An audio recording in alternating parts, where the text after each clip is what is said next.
虹かけの夏に手がねた霞がかかるためする赤を終止円が暮らしてまだ今が映る覚えてて闇の病気のまま通常のちまちさみれでそうだね科学暴走神は戦争者広すなるのめこばちの通すなんぶるような話めやおろの一旦この先の視界やこんなじゃないでながらの市場からのあるある夢見ろじゃないかんですの季節愛がこの酒を俺が根性がなく直せたなせあぶられたこの空間上と君の戸田うらが舞う女の雨かすほどねやえるの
guys. Thanks for the host, Spia. How's it going, Riprad? How's it going, Aaron, Chris? Hopefully my stream didn't die. Sorry for the rustles. That's how you know I'm coming. The telltale signs of last minute garbage being put away. Alright. Let me get this thing out of the way. How's it going? Some good news, kinda, you guys. Let me see if this will work. Alright. Yeah, they approved one of my stickers, one of my emotes. I'm gonna use it right now. So now we got ramen going on for the, you know, for everyone's entertainment. I celebrate any victory, no matter how small. Alright. Today, I have to finish up, sort of with the... I have to finish up I gotta finish up a lot of commissions. So today I'm gonna be working on a Dragon Witch. Yeah, tasty ramen. Dragon Witch. That should be fun.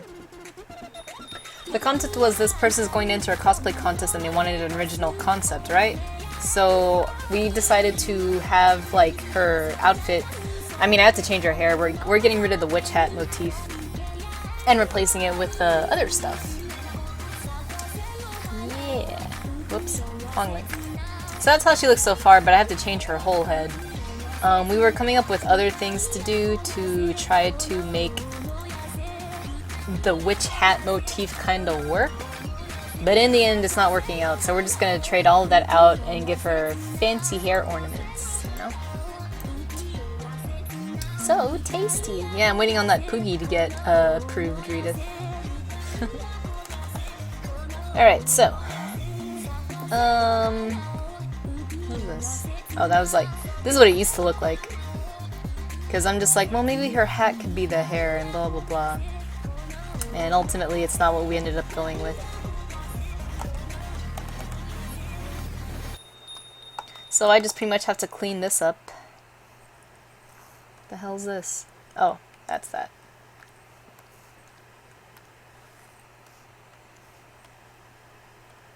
The hell is this? Just more darkening stuff? I guess so, huh? I don't know anything about what I'm drawing. Go ahead and get some Prima Ramen this weekend and talk to a friend about making an acoustic tracker beam. That's nuts, Riprad. Well, I know for sure the ramen will taste good. I'm hoping. Hey, Nurgle. I forgot to email you back. I'll email you later. This is a Dragon Witch concept. I had to do... I'm still doing it for a commission. I have to edit out her hair and give her something a little more traditionally Asian. So, to do that, I kind of want to take off a couple layers here and there. Well, first off, let me clean this part.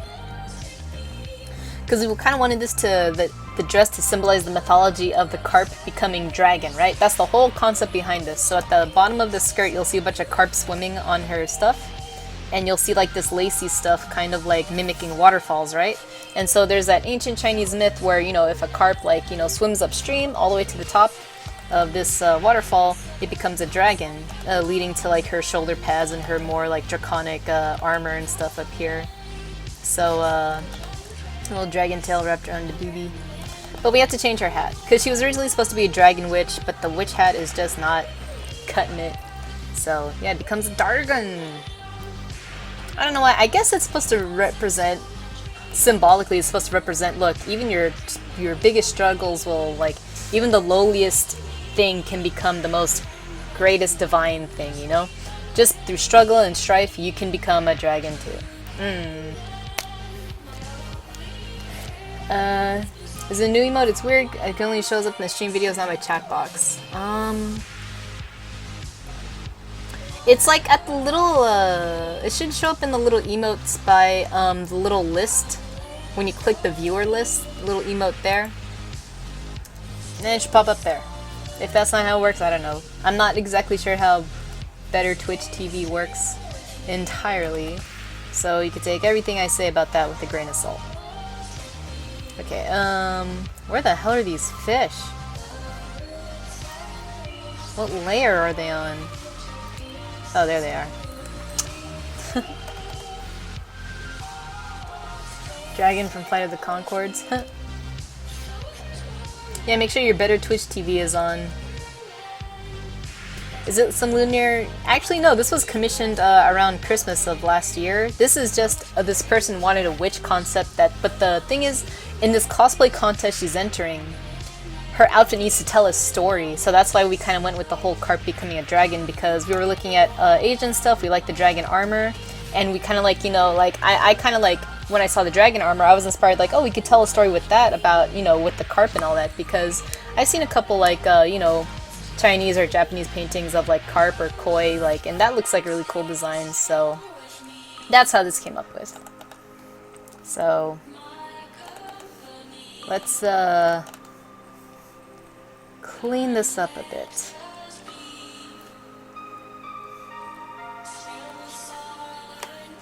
But how's everyone doing? How is everyone doing this lovely Wednesday? Better Twitch TV, Aaron, Chris. You can... Better Twitch TV.com? I think that's how it's spelled? I'm not sure. Don't click on that, there's a thing behind it. I'm not sure what it's called. Now you gotta go back to work tonight? That sucks. Well, that's good too, because even nowadays people are still slowly starting to get jobs again, so... At least where I live.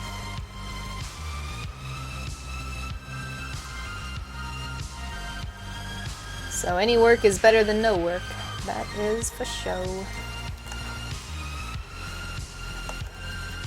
So I'm trying to find the right brush. I swear after I moved everything, I can't find the brush I want anymore. Might have accidentally deleted it.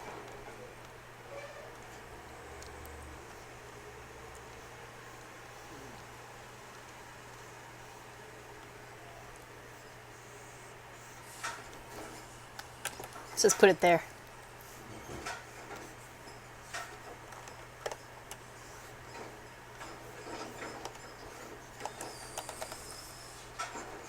There it is. Thanks, Fifth Son.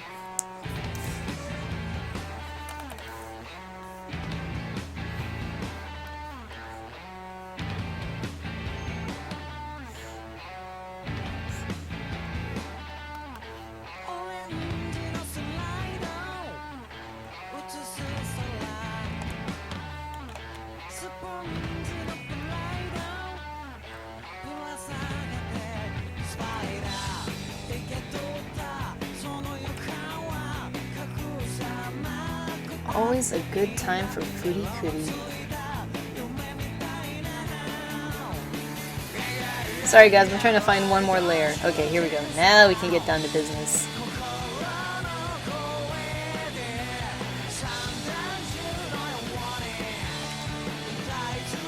Yeah, should do it.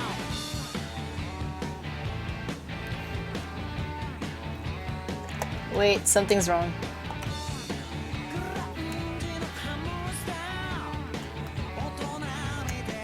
Is it? That's it. I don't need that layer. Okay.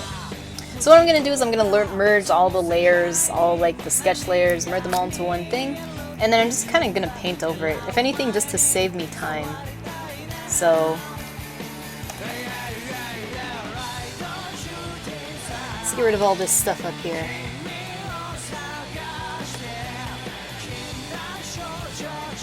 How's everyone's week going so far? If I may ask. Oh, she just looks silly.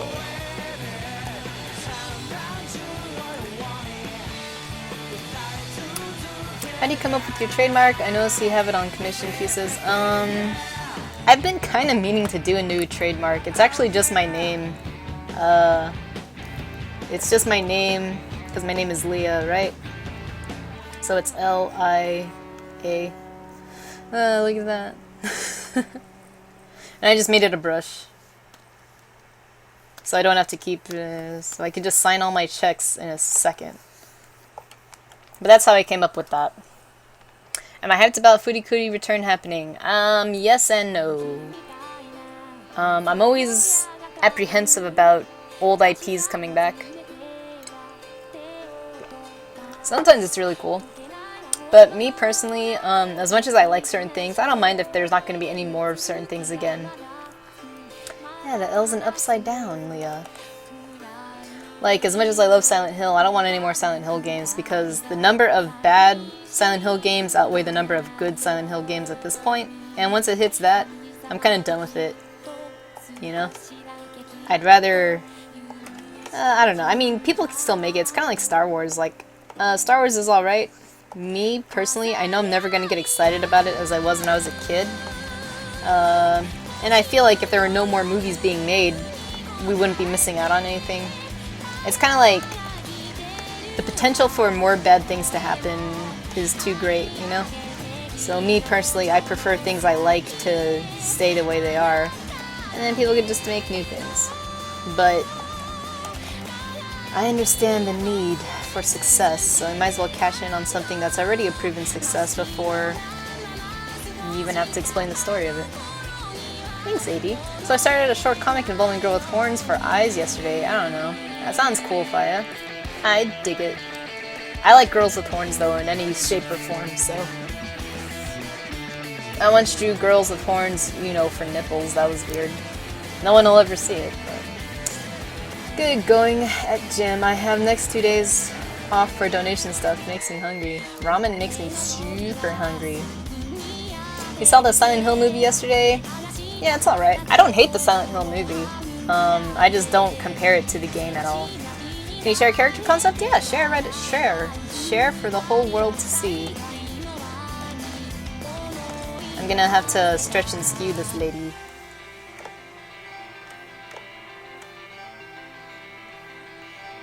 The boobies are looking a bit too big. See, the thing is though, this concept, the cosplayer, you know, she looks fine. She just doesn't have a huge chest. But she said if I gave her a huge chest, that'd be okay. But I kind of want to help, you know, I don't want to give her an inaccurate sketch of herself, you know?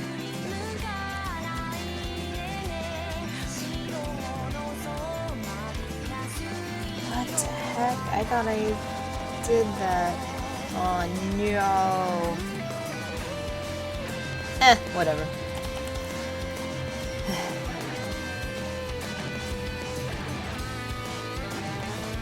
Right now I have to play with her hairstyle. Everything's going fine for me, I'm just still trying to make a D&D character. I have to make a D&D character. I'm not done making it. And I have like maybe 10 minutes to make it before after I finish the stream tonight.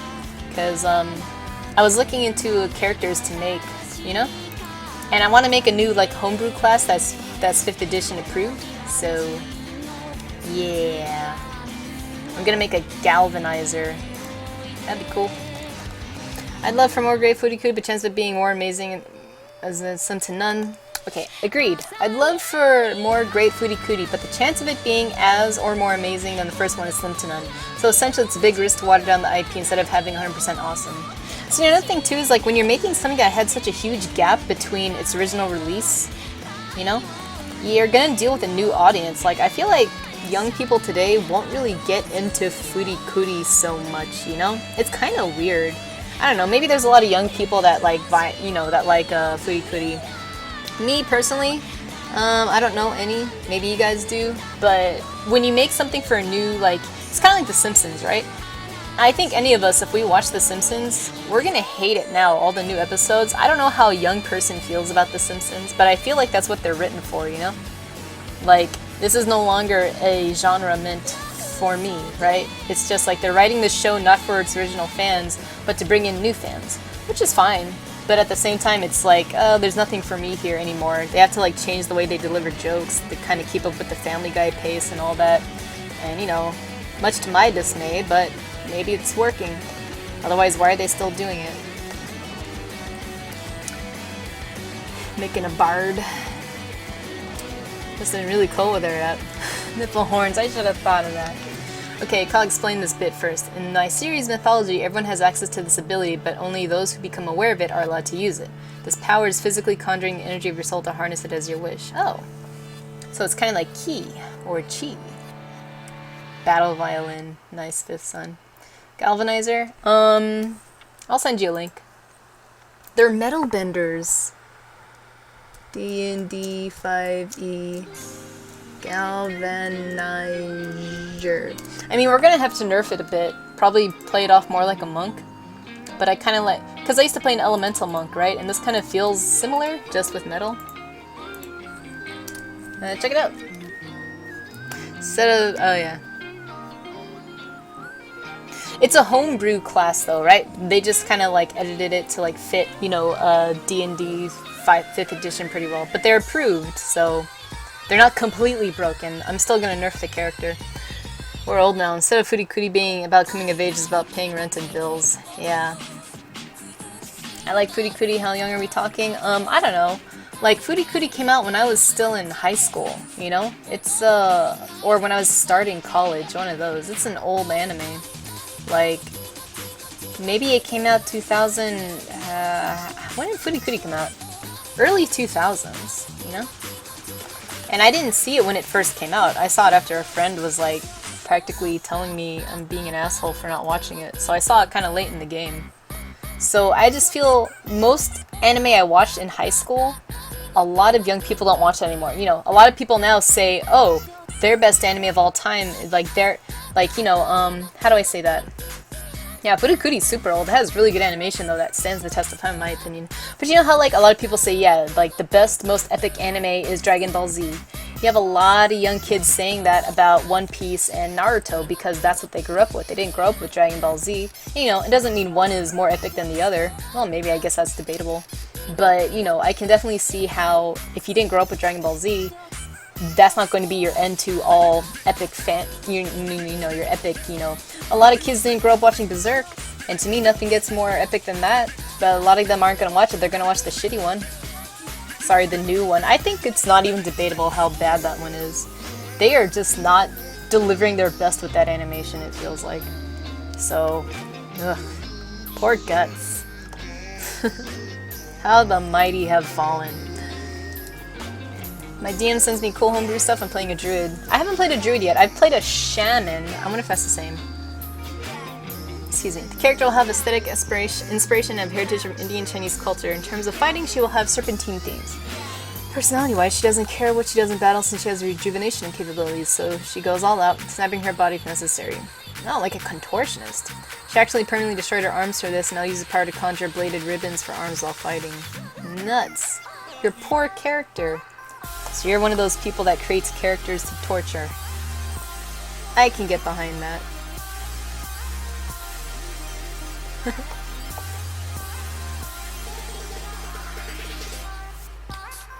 No, it sounds badass. I had a character that I made when I used to make original X-Men just for fun. And she had this power where she had a split personality. When I was in high school, a lot of my characters had split personalities, and she had the split personality where she doesn't feel pain. If she was in this one mode, which was like her berserk mode, she couldn't feel pain, so she would do all these things to, like, you know, win the fight. Like break her bones, like pull out, you know, she had this move where she would put up her arm like this, and she would slam her fist so hard the elbow would pop out, and she would stab people with her elbow bone. I don't know. And then when she switched to her other personality, she could take away the pain from others. She's so edgy, you guys. I wonder why Marvel didn't hit me back after sending them that great idea. It came out April 2000. Jesus, it's older than I thought, Fifth Son. Furikuri's a good anime, though. It's old, but if you guys want to watch something that ages pretty well, I think it's alright. My birthday's in a few months, and I'm facing the awareness of late 20s turning into early 30s, and now there's a cultural gulf between those ages. Yeah, you telling me, Aaron Chris. What's the extent of your involvement in game development? Mostly just character design, you know? Sometimes I do stuff like I make like UI stuff, like little menu icons or you know, hit bars or something like that, or titles or menu or just menus in general. But in terms of how the character moves and stuff, I've never been personally involved in something where I got to determine based on my design how a character is meant to react to things, you know? Like, you know how some people go like, well, Bayonetta, she's a hair witch, so we need to figure out how to develop that into the thing, right? And, you know, some people, sometimes the artist has full creative control where it's just like, what if I can do this and that? But for the most part, I'd say most of my stuff is like, I follow the instructions, you know, that they've already laid out. And, you know, which is fine. Big old chopsticks in her hair. Maybe that's cool.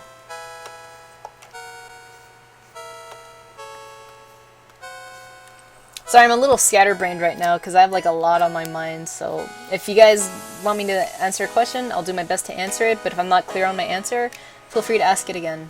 So, yeah. Well, I'm glad you like it, Pokemon Mio.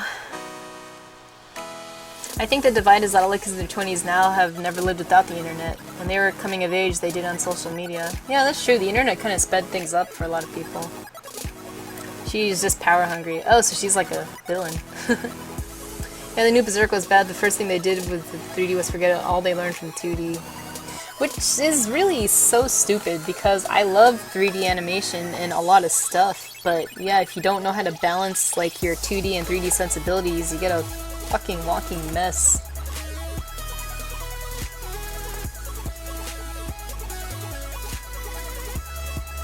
Berserk is a really good anime. Maybe it'd be too tough to watch now. It's a pretty, I don't know. It's kind of like The Godfather. You watch a character slowly become the villain. Won't say who. It's from the same story from those commissions you're working from. Oh, okay, with Saffron on the wrist, which I pray are causing. No, they're not causing me too much trouble. Could be like a dragon's claw, like it climbing out of her waterfall up in her body. I could try. I'm gonna have to try a couple hairstyles, to be honest. So here's what I'm gonna do.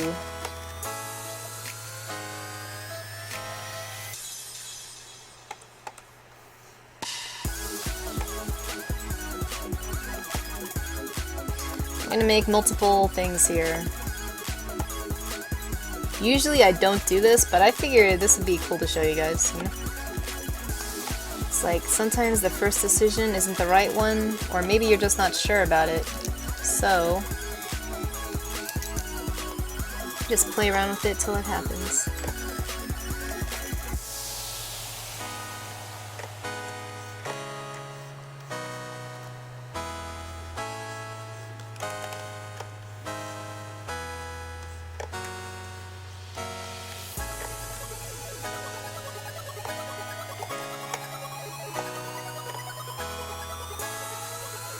I almost want to give her like antlers like Chinese dragons do, you know?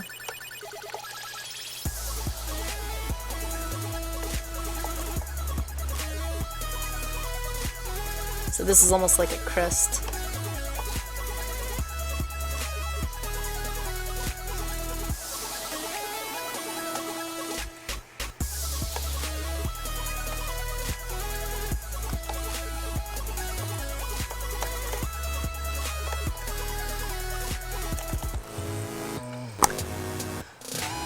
Berserk is an amazing story, at least up to a point, not saying it still isn't awesome. See, I've never read the manga for Berserk. Like, I've only seen literally the first anime, the movies, and some of the second anime that's recently being released. Still like the old Berserk. Nice, Faya. I mean, the old Berserk definitely has way stronger storytelling. I think the only thing that's a problem is a lot of, you know, young people don't have the patience for older anime, you know? Because older anime definitely has a look to it, you know? It's not clean. It's pretty grungy. And, you know, it's not the anime's fault it looks like that. Oh my gosh, why is there so much slowdown? It's this. It's this. It's probably this. Okay.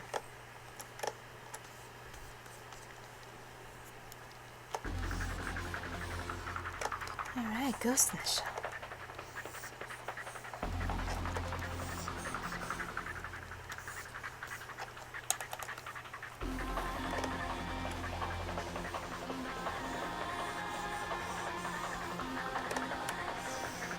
trying to do a quick way of like editing these so that you guys can like not get too bored.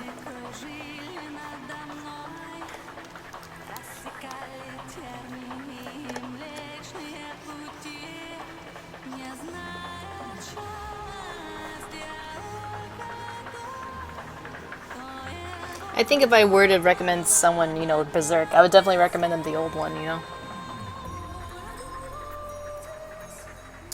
I was a whippersnapper when those shows were on Toonami, so I couldn't appreciate them as much back then, but I still love Cowboy Bebop so much. Cowboy Bebop is super nice. I like it. I mean, I know there's supposed to be a movie that's been in the talks forever, but I don't know. I don't know if that could work as a movie, you know, Cowboy Bebop. I really don't see how. The whole point of Cowboy Bebop was you had a bunch of these, like, standalone episodes which were so good, you know? I always thought the actual main story of Cowboy Bebop was not that interesting or important, you know? The best part about Cowboy Bebop, I thought, was its ability to just... You didn't have to watch the show from beginning to end. You could jump in on any, you know, any episode and it would still be, you know, fun, you know? But, not fun, but like entertaining, you know? It's like you didn't have to see the episode where they meet Faye. You didn't have to see the episode where, you know, they meet Edward. I mean, those are good episodes, but they weren't essential to the plot, you know? Which is what I really liked about it. That's what I feel like is its biggest, you know, its biggest strength, I guess. But I guess what I'm getting at is I can't see it working as a movie. And I love the Cowboy Bebop movie, but I know when they make the live action, they're not going to do something like that. Cowboy Bebop movie was actually the first time I saw Cowboy Bebop. I saw the movie and I was like, this is really cool, you know? And I was like, I don't know who these characters are, but I got it. You know, this one's the genius, this one's the aloof kind of loner, this one's kind of the leader, this one's like, you know, like the sexy lady. And I enjoyed the movie so much, even without having any context to what the series was about. I didn't know what a Bebop was. I didn't know what Cowboy Bebop meant. I'm like, so what am I gonna see? What am I gonna see? Like the namesake, the title thing, you know? I think Cowboy is bounty hunter and Bebop is their ships, right? I forget. But it could be something like Furikuri, where the title really doesn't matter so heavy. You know, it's just something catchy, which I'm fine with. Okay, LP Johnson. The first Berserk animation is the only real decent one in my opinion, but it is like some of the most powerful and evocative stuff isn't even hinted at in the animation. I know everyone harps on the books being better than the movie. The Berserk manga is really 10 out of 10. It's so much richer and more vivid. I'll agree to that, Rip Rad. And again, it has the ability to just take its time and be a good story, you know? But I feel bad about the Berserk manga because it's giving its creator fucking depression. And he has to take long ass breaks because otherwise he's gonna freaking kill himself. You know? I heard that was like a legitimate response to like, why is he taking so long? It's like, because the series is literally killing his soul. Nothing good happens in them. And he needs a break. Please let him rest. I don't know if it's true, but when I heard that, I was like, damn. Alright, man. You can only abuse your character so long before it takes a toll on you.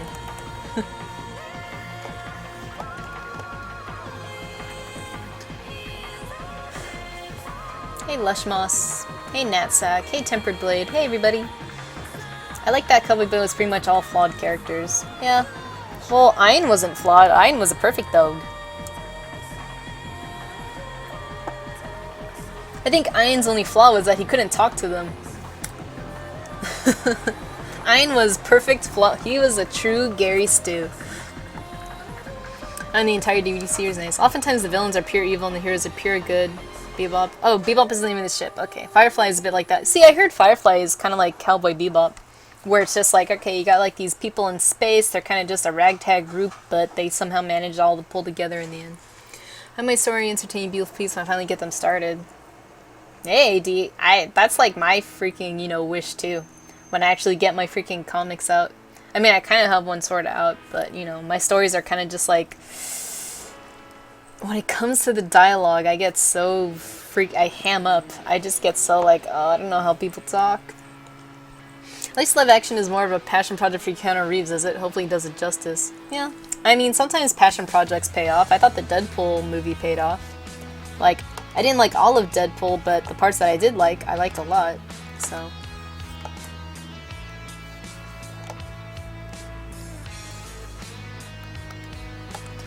Guitar Man. Still my favorite anime. Still one of my favorite video games, I mean. Alright, get out of here.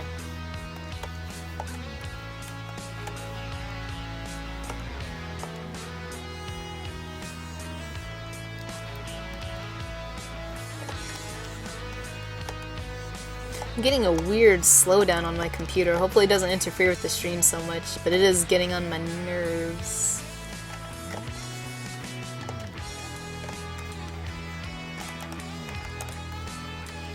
Again, you guys, I'm working on a concept for a Dragon Witch, but I kind of have to like mess with her hair right now. It's not as good as it could be, so I'm just trying to think of these simple shapes that could be constructed into a wig for the cosplayer that could complement the rest of the character, you know? Let's say we put her on here.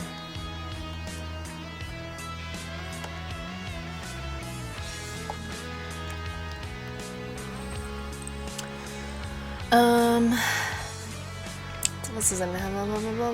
Kentaro Miura, I think. Yeah, he needs help. I wouldn't doubt it. He, similar to Gus, needs to surrender his quest in the next generation. Considering death by overwork is a legitimate thing, insurance will pay off for in Japan, I believe it. Eesh. It's tough. If they were to do a live-action movie, I would hope instead of trying to fit Spike's narrative, they do in the day-of-the-life thing that they do in the movie. Yeah, that's why I thought the Cowboy Bebop movie, the animated movie, did so well.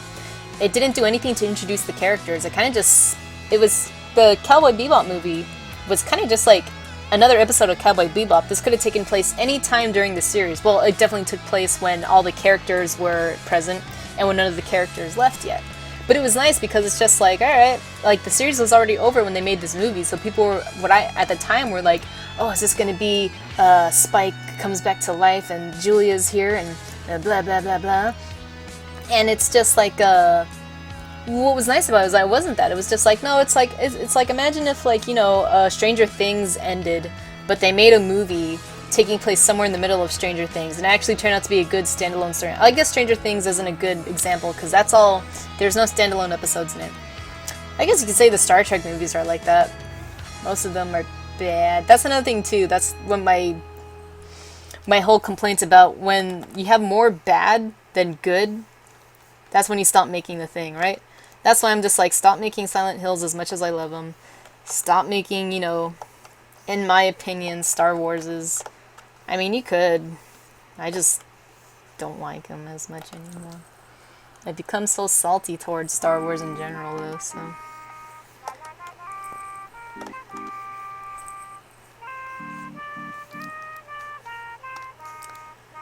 Star Wars is fine, though. It's harmless. I just wish it had the same impact as me as I had when I was younger, but I feel like I kind of ruined it for myself. Because, you know, when you're young, you kind of have this, like, image of what something is going to be.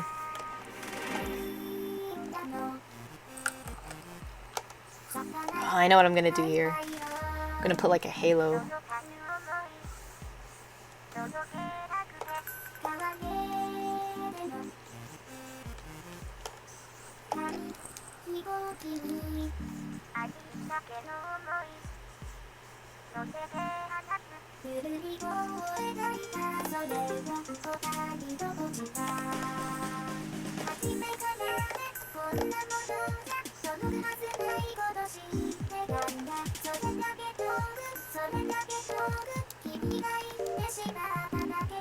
Get out of here, Photoshop.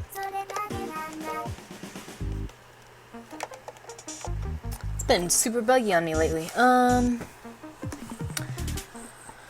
Firefly is also 10 out of 10. Yeah, I gotta check out Firefly. My series was originally going to be a book series, but then I decided I'm not just word savvy enough to do it, so I decided more of a comic book manga approach, but I'm not where I want to be art-wise, but I still want to do character designs nonetheless, which is why I asked you for your help. Yeah, no problem, AD. I mean, I'm having fun drawing your characters, so I just hope people will have fun reading them. Like me, I'm a super visual person, so I try to draw designs that like I would like, but also I try to keep in mind of like what other people would like, so I kind of rein myself in a bit. Because what I like could be very different from what you like, you know? That's why I always tell people, look, if there's something you don't like, just tell me right away. I can change it right away. No big deal, you will not hurt my feelings.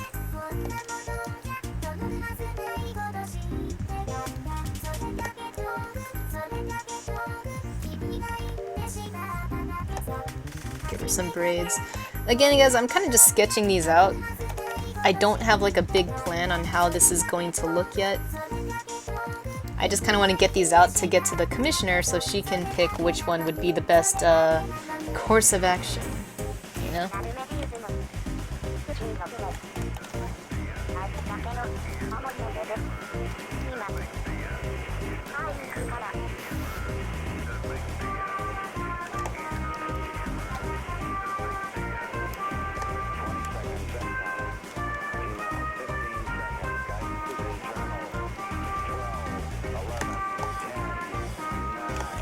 Darn it. My roommate and I used to play this song on Guitar Duet during all the time. Oh my god, nostalgia trip. Nice, Ritas. Not this song, but I know which one you're talking about. So what's the glass in your lower corner for a frame? Oh, I noticed that on Streamlabs lately. It's like a little tip jar. And I was like, oh, that's cute. So yeah, if anyone wants to go to it, go for it. Hey, Ken Dragon. Yeah, go Spike. Alright, lurk and work. All good. Side of his overarching story, that great thing that shows that you can hop on whenever you need it. The movie would probably need to do that to be successful. The characters are going to need to be the focus.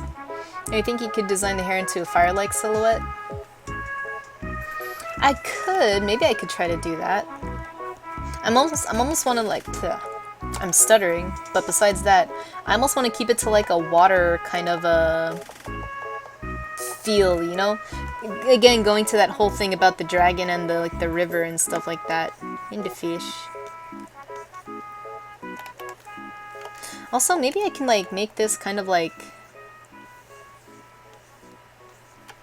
because like, you know, like this concept, we're starting off at the bottom of the water with all these fish right down there. Just throw on like the rivers, whatever, just to like throw that up there. That's how it's gonna look. Maybe like this top headdress could look like, you know, the heavens, like clouds and stuff like that, you know? Maybe we could put like those freaking Mulan Disney movie swirly clouds all over the place. I will do a fire one, and then I will do another one.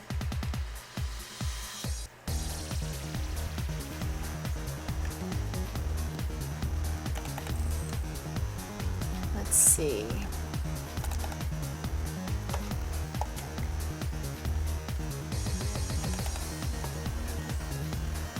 Almost like a Mandela type of approach. Mandela. He's either alive or dead, depending on what you believe. Depending on which universe you're living in.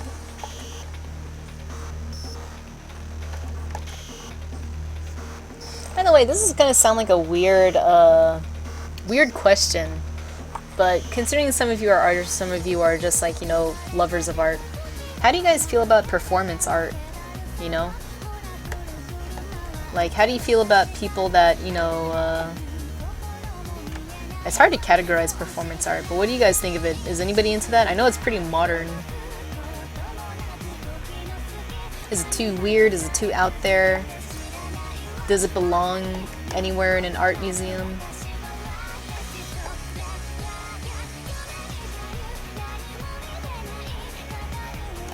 If anyone wants to know what's an example of performance art, you can just look up interior semantics. Nah, don't look that up. It's gross. I don't know, I guess that's my connotation with performance art. It could get a little gross. Usually people use their bodies and stuff in weird ways. Strange, weird ways I don't understand. Not bashing any performance artists out there, I just want to know everyone's opinion of it. Do you count stand-up as performance art? I guess would that count? I mean, you do have cartoonists that kind of just make, like, you know, pictures that's kind of just like, you know, they make political cartoons, they'll make, you know, cartoons about social commentary. I guess there's no reason to think why a comedian can't technically count as performance art. They are performing, and it is hard to make people feel something, especially like joy and laughter, you know? By the way, hey Offensive.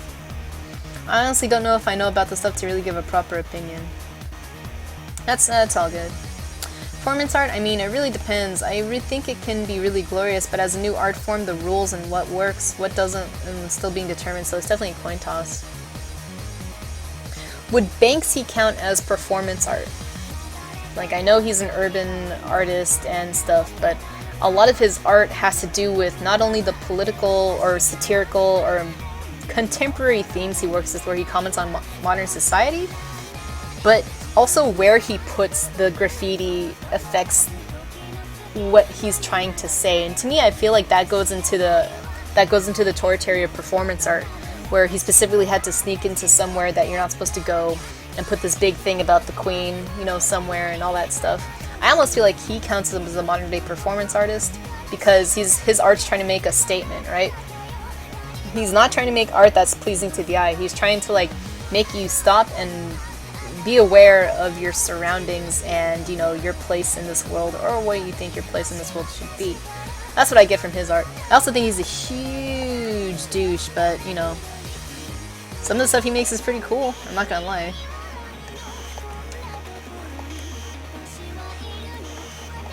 If you ever see Exit Through the Gift Shop, maybe that could be a better judge of what performance art is.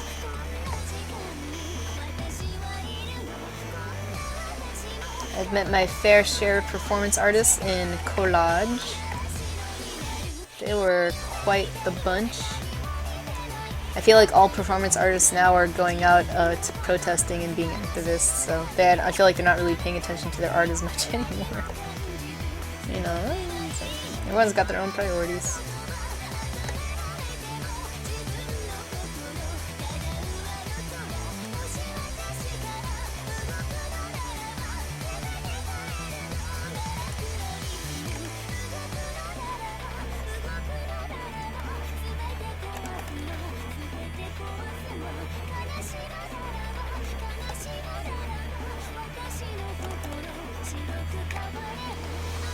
Another head for the collection.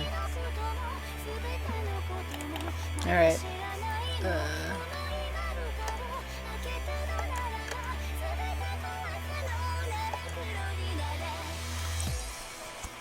Getting crazy lag. I think it's fine as has a place, but I think it has to have. I think it's fine. Hey Derpkin, how's it going? I think it's fine and has a place, but I think it has to actually have worth.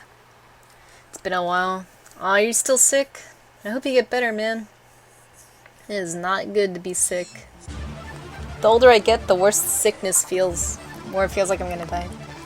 I think context isn't too important for performance art. At least, it isn't essential. Okay. I guess I agree to that. I guess the most performance art that has like struck me I understood the context of it. You know, like that one lady she did this thing where she would sit at a table and people were allowed to sit across from her and look at her. And you know, like on its own, it's kind of just like, well, she's sitting here and some people are sitting at the table and they get to stare at her for like a minute, or they get to look into each other's eyes for a minute. And her art piece was like, you know, she's kind of like giving you everything she is with like her look. Like, you know, for every person, she would like, you know, she wouldn't like, you know, give every person like the same like, you know, experience, you know? And I guess that at first I was like, I don't get this is dumb. But I thought, I guess it is true. When you sit across the table of a stranger, you're gonna have kind of like a weird, different experience every time, you know, you do it, right? I don't know. I'm probably butchering her meaning. I mean, I saw the documentary about it, so that's the only reason why I kind of knew about, you know, this particular performance art. But for me, it was just kind of like, you know what, I guess I can see the value of an experience. I feel like performance art is also supposed to give you an experience. Give you an experience. Like, art can do that too, but performance art does it in a certain way that traditional art can't, because there's a real human being here or something like that. In what she was doing. Performance art, the modern term is more, this is an artistic event that could only be arranged to happen one time and never again. Kinda. I feel as though beholding the artist's work is a vital part of... I feel as though beholding the artist's work is a vital I'm sorry, Lush Mouse, I keep mixing up what you're saying. Let me say this one last time. I feel as though beholding the artist's work is a vital part of performance art, and that it's about the relationship between the artist and the artwork. Huh. Okay. I would say Banksy counts as he's a graffiti artist instead of performance art. He's not the first to send messages that way, and actually a lot of what he does is all part of graffiti culture. Yeah, I mean, he wasn't the first to do it, but he's just gotten the most world-famed notoriety that from that kind of genre of art, you know? That was Shia LaBeouf. There was one where someone invited others to do whatever they wanted to them. Because some people observed, some people were cool, some were kind, some were passive. I don't think it was him, although he may have done. There was this art installation in South America, I believe. I could be wrong. I don't know if it's Mexico or Brazil or Venezuela, but it was kind of pushing the borders of just like okay, this artist had this thing where he wanted to show death, right? So he chained a dog to a wall in an art gallery. And over the course of weeks or whatever, no one was feeding the dog or anything, and this dog was slowly deteriorating and eventually died on display. The whole point was the artist wanted to get people to witness this is death and all of its cruelty. And in a way you all participated in this dog's death because I said this was a piece of art, you didn't do anything to help the dog. And so that goes a little, I'm not saying all performance art is like that, but I remember hearing about that and I'm just like, man, that's a pretty powerful message, but that's pretty messed up, it's a dog, but can you imagine if that would never fly in the country where I live, PETA would be all over that. But at the same time, it was just like, how ballsy. It's just like, I'm just gonna take this thing and chain it to a wall, and because I say this is art, you're not gonna help it, and you're all murderers. I could be saying that wrong, but I think that was the point of that particular piece. To me, I don't see that as art. I see that as like, I can see how people think it's art, but at the same time, it's like once you get into hurting something else, I don't think it's art anymore. That's not typical performance art, though, by the way. But I feel like that does count as performance art because this thing cannot be replicated, right? I mean, I guess you could say, anyone else could just take any animal and chain it to a wall. But now that people know of this particular piece, it ruins the experience, right? It's kind of like when you realize you're taking a test to determine your personality. It's like once you know you're part of the experiment, the thing changes. The outcome changes, So, anyways. Sorry, I didn't want to talk about a doggy being hurt. But there are some crazy things in this world.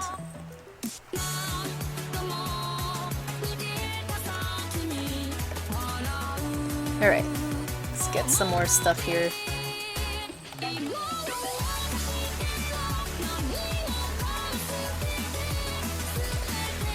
I'd say it's not performance either. Alright. Like I said, I'm like still like new to that whole thing. What would you give as an example of performance art, Lushmoss? I guess that would count as more contemporary art or performance art. I feel like performance art would have to be like something living would have to be involved, giving a performance in some way. Like there's that one girl that she sat down. What was it? She had she had a bunch of objects on the table and you could interact with her in any way. Some people would write things on her, some people would point a gun at her or put rose things on her and stuff like that. Like to me, that's no difference than the thing I described with the dog where it's just like, if you give people a chance, they can be really cruel, To me, it was almost the same thing, except in that one, an actual thing, perished. But for her, scary things happened to her. People would actually start, at first it started off kind of innocent, but then people started to get more brazen and more aggressive with what they were going to do with her. And, that's just human psychology. I feel like if you just give people a chance to do something bad, mob mentality, chances are the more people that get away with doing something small and escalating up to something bigger, more people are likely to do it. So, I don't know.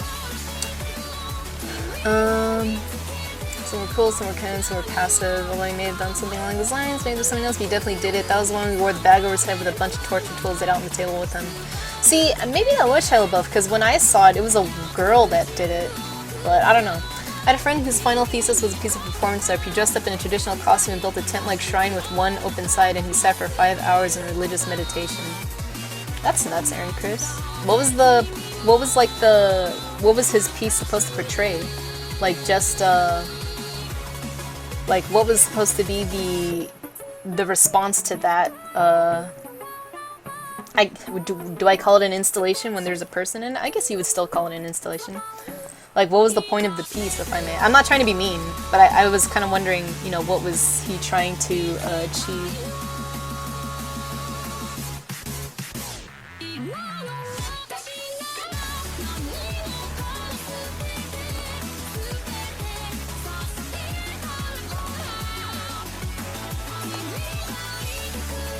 I am super curious to know. And sorry for asking this kind of stuff out of the blue. I know it's not normal, like, talk from me, but, you know, sometimes I wonder about art and the way it's kind of going in general, you know? Like me, I just do art that I think looks cool, right? I rarely draw from, I guess, the soul anymore, right? I don't like to do it so much because when I finally do finish drawing something that I've been feeling, something painful or something, whatever, I kind of don't want to show it. I don't want people to see what I'm really like, you know? It's, if anything, it's something to be cathartic to me. But necessarily what I draw for catharsis to ease myself doesn't necessarily come out good, as from what I think, you know? Where you do that kind of freehand stuff. I used to do stuff like that. Like, you would just, like, I'm just gonna be like, whatever. And then, like, see what, you know, shapes take form when, like, you know, it just starts, like, going, you know? It's kind of weird, but it is really, stress relieving, you know? And I would do that, and, you know, no one would ever see it. But it was just something for me to, like, vent. But sometimes people, I feel like, you know, post it and go, hey guys, I was feeling sad. Here it is. And I'm just like, well, that's a really beautiful piece of artwork. I know if I was emotionally distraught, I could not make something that good, you know? I always feel like those people, it's like they started off with like a good simple idea and they were able to get better after drawing it, you know? But whereas with me, it's kind of different, where if I start off drawing pissed with a single thought in my mind or sad, the thought only intensifies the more I work thinking about it. So I tend to stay away from like doing personal pieces, or at least posting them. I don't want people to read too far into me. But, you know, that's how I kind of feel performance art is. It almost feels like a piece of yourself being exposed. Maybe I'm reading too much into it. Art talk from an artist? Weird. Yeah, I know, huh? Fine.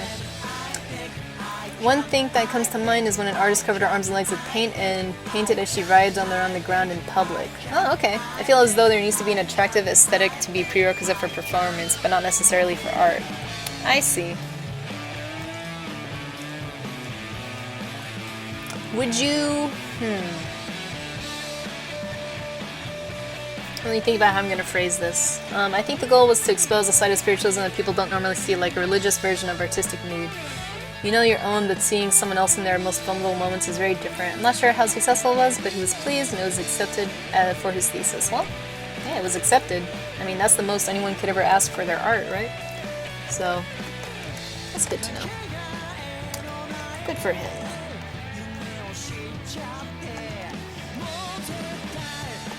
More Foodie Cootie. I can't escape this anime. Well, I guess that's what I get for putting in my playlist.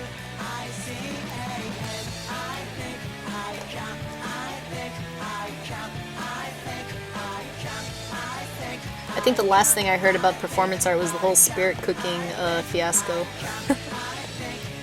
But I don't even know where that went. Things got crazy around election times.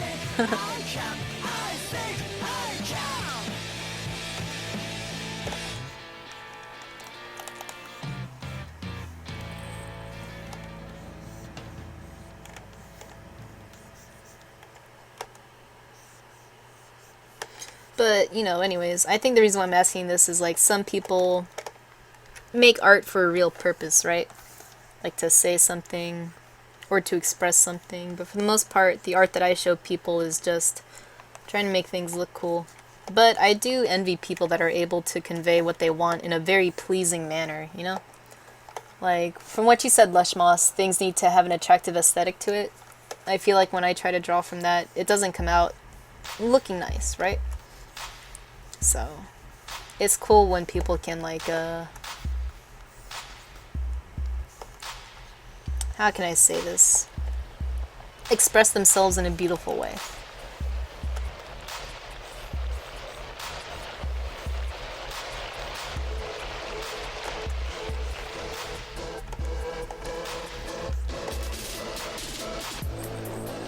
Hey, Talden. Spirit cooking. There was this it was like this thing, I think it was performance artists. There's this lady, I think it's the same lady who did the thing where if you sat at a table, she would look into your eyes and stuff. But it was kind of just like people put like compared spirit cooking to witchcraft and stuff. Like they, you know, I guess spirit cooking involves taking pieces of like, you know, meat from animals and blood from animals and kind of rearranging them in a way that it does look like witchcraft. Maybe it is. I don't know. But I guess apparently this kind of stuff was happening at like presidential campaign parties, so people were saying, this person running for president is a witch, and they hired sorcerers and shit to aid people to vote for them and shit. And I was like, all right, people, whatever. I mean, whatever.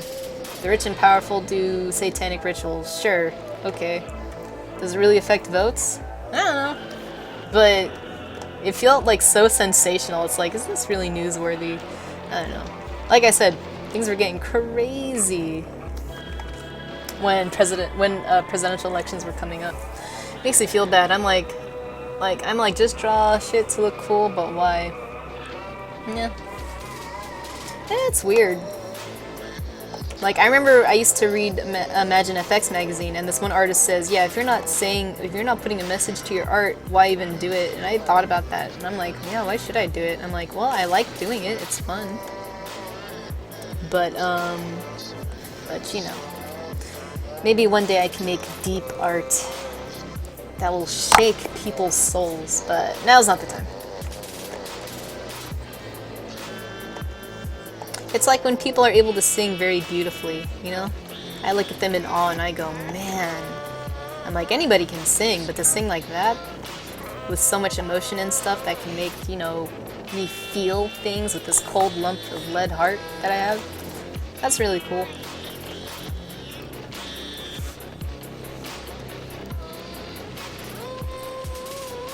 I mean, if it affected my votes, it would only be encouraging people not to vote for the weird candidate. Yeah. I think it was just like, whatever. You invite these people to just like, you know, do their thing. I don't think it necessarily means they were making animal sacrifices. There's no way in hell that would fly. I'm pretty sure they don't want PETA on their ass.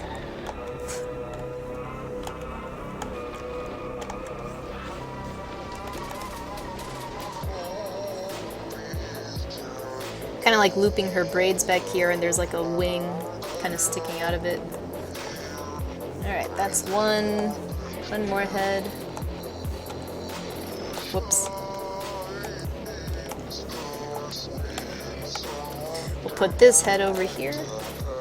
Put it with the rest of them. Alright, let's do Faya.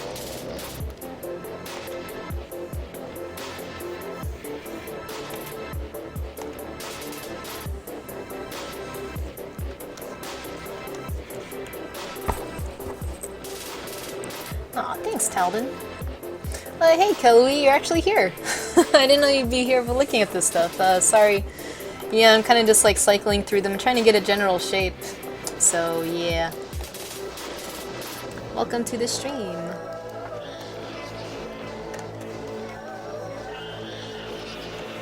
Make yourself at home. We're discussing... Yeah. Oh, public holiday. Nice. Oh, you're terrible at lurking? That's all good, Faya. They look great. Well, I'm going to do one more. And this one, I hope, really takes the cake. I still have to edit her boots, so we'll see how that goes. I mean, oh, okay. But yeah. Is Thoglam here? I see Talden, but that's okay. Anyways, thanks for your input, you guys. I really like talking about stuff like that. I don't really have any friends that are into that sort of thing, so it's nice to hear other people's opinions about it. Anyways, I guess what can I talk about? Resident Evil movie comes out. I haven't seen anything about it, but I just saw a trailer for it at the gym, and I was like, uh-oh. I thought it was going to be something else. For some reason I thought it wasn't going to have Mia Jovovich in it, but silly me. I like her just fine, I just wish she was in more stuff, you know?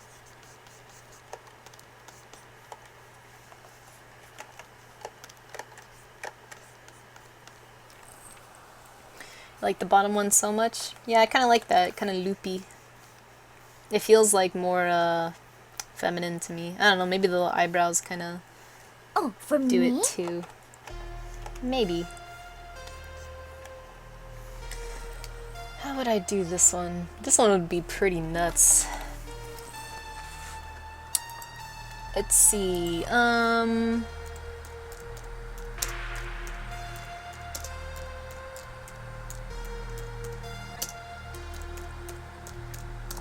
okay, let's see here. I'm just looking up something really quick. I'm trying to look up a comb.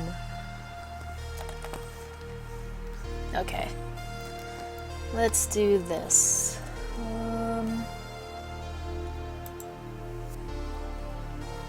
Hi, Oscurno.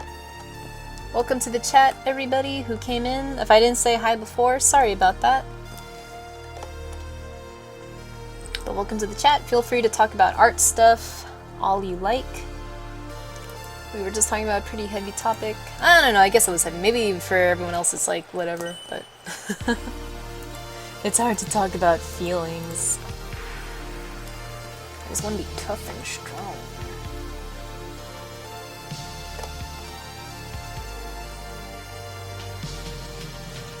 I've been watching a lot of Korean dramas with my boyfriend, so I'm like, they all have really cool hairstyles. Like they're all like what do you call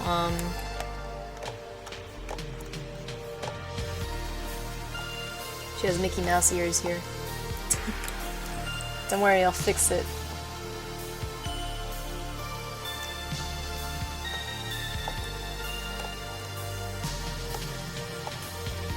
There we go. It's a little better. Just a little bit.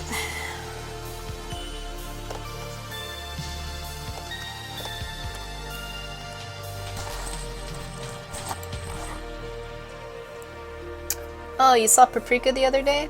Nice, Oscurno. Those are like, that's like my favorite Satoshi Kon movie. I hope you liked it. I like that movie a lot. Ask because I just have received new graphics card. Awesome. Oh, nice. Have you started putting together your new machine? Yeah, I started, well, truthfully, Thoglam started to put it together, so Thoglam's the one putting all that stuff together. But I have pretty good graphics cards for it, so I'm excited to use it. I finally have the money together to get the new tablet, too, so I have to order that sometime this week. After I pay some bills, and then I'll order that, and then that should be pretty cool. Thanks for the follow, by the way, whoever followed me. Strawboo. Sorry, that's what it says on the bottom left. Straw Bunny? Let's see what my phone says. Thank you for the follow, Straw Bunny. I appreciate it. I do art too, and I'm always, whenever I try to define it, yeah, it's tough. I like the animation a lot, the movie argument, I don't know. I kind of liked, well, you know, I kind of like the ending of the movie where everything kind of is just like all quiet now, and you kind of see the guy by, you know, he gets over his weird phobia of the movies, right? Spoilers, sorry for this really old movie, but I guess Paprika isn't that old, but you know. But I kind of liked it because as far as Satoshi Kon endings go for those movies, they're usually not as happy. So I was like, oh, this is nice.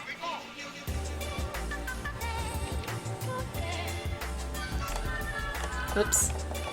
Wrong layer.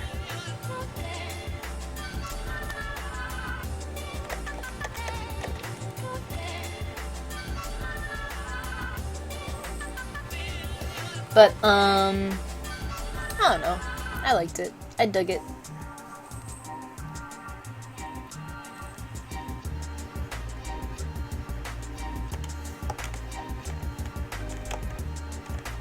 This one shall have thick eyebrows.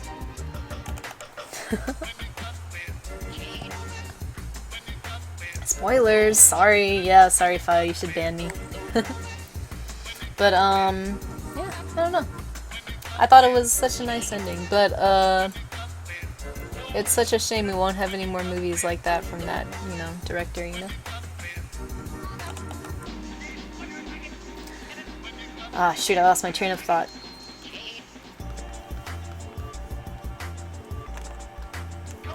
I'm distracted by the... Oh, okay. I know what I'm gonna do here.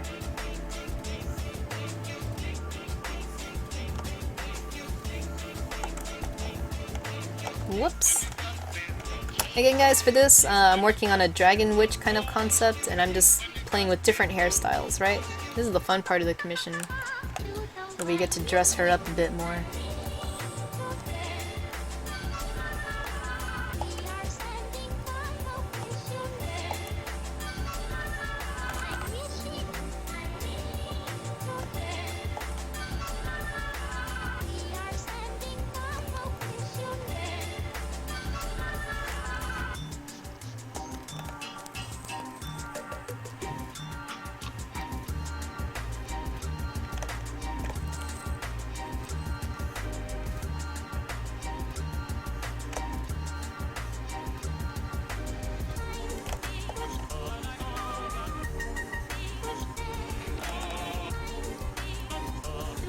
Sorry I'm getting all quiet.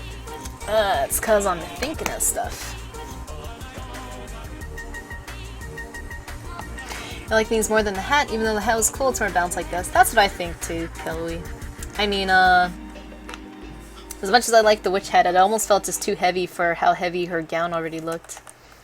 So, I guess the biggest issue is going to be deciding which one of these, you know, wigs is going to be best. But I'm glad you like it so far. Go and restart your PC? Alright. I think the coolest thing about Paprika, I mean, you know, its animation is that, but I kind of liked its whole, like, you know... I liked its message where it was just kind of like, what was its message, really? Just to enjoy yourself? I don't know. Its story was kind of all over the place, but I kind of liked how the detective was able to enjoy his life again. If that's the best thing I could take away from that movie. Everyone had their own problems, but for some reason I really connected with the detective guy, and when he was able to just, like, be okay, I was like, oh, well, I'm happy for him. You know. But that's just me.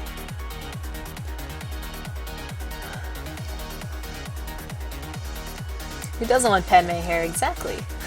Literally looks like every single Padme hairstyle ever. Yeah. Which is funny, because I can't remember Padme's hair past the first movie. But I'll have to take your word for it. I mean, she kind of looked like a geisha, didn't she? She kind of had that, you know, the super painted face and stuff.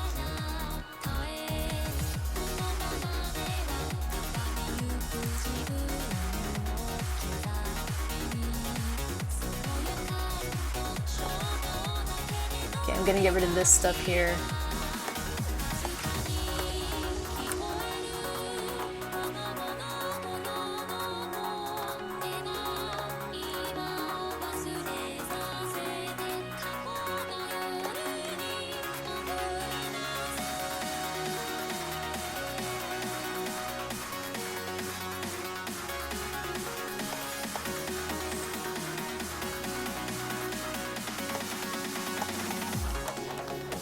Alright, I have to utilize the mirror option better. Or not mirror option, but I'm pretty much mirroring everything here. Do this.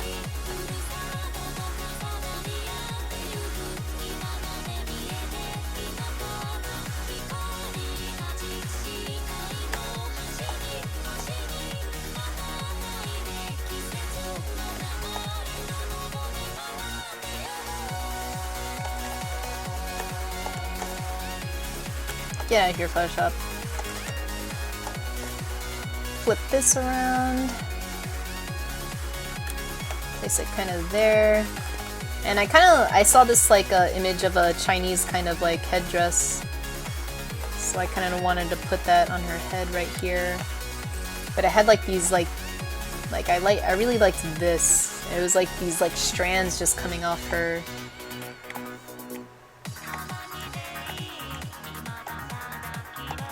I like dangly bits, you know?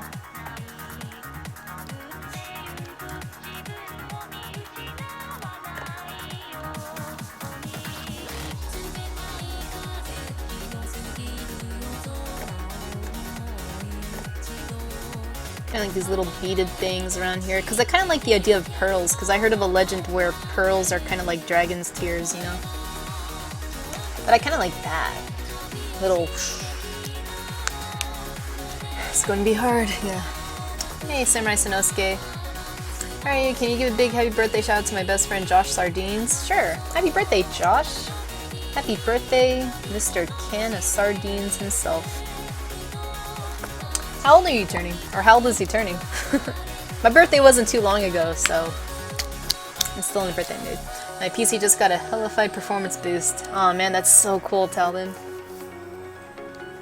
Yeah, I can't wait to like be able to like freaking use Photoshop at the speed of light with my new computer.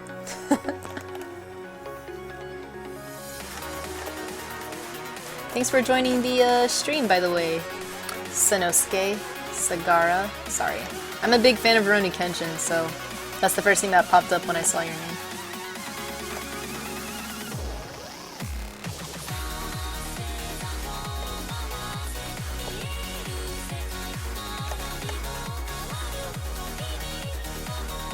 Thank you for checking out the stream.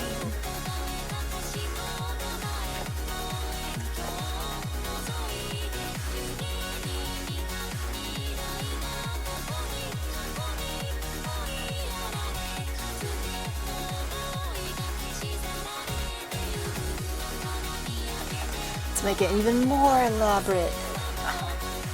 Yeah, we'll see. I kind of want to give her bangs though.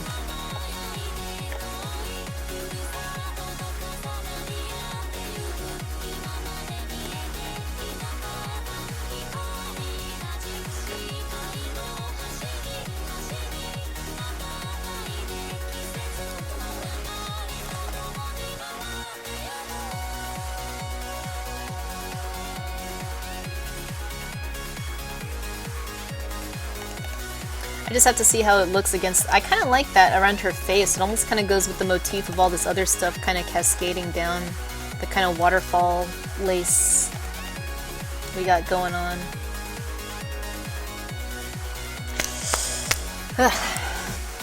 Wasn't Star Wars inspired by a Ronin film? Star Wars was inspired by a lot of films, like Flash Gordon stuff, westerns, and samurai flicks, you know? So...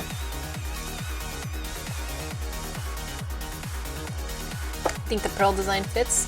Okay, nice. Thank you.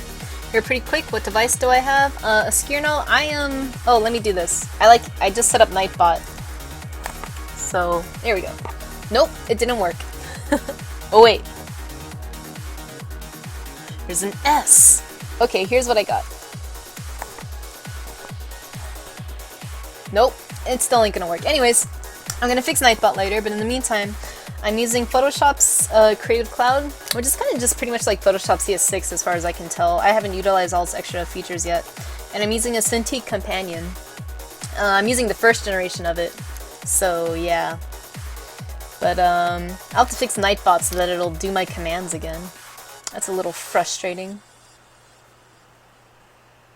Oh! I put the exclamation point in the wrong one. Darn it! I'm too excited. Alright, one more time. Yeah! By the way, guys, for everyone who just entered in, these are 2 emotes that I made. They're not the best, but if you want to use them, feel free. I made a bowl of ramen and a little me saying draw. And this is a smudge guard.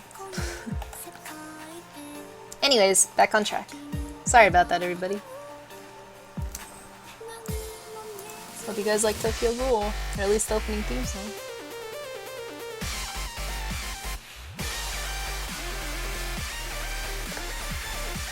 Oh, from me? Okay, let me look at one more reference here that I could use.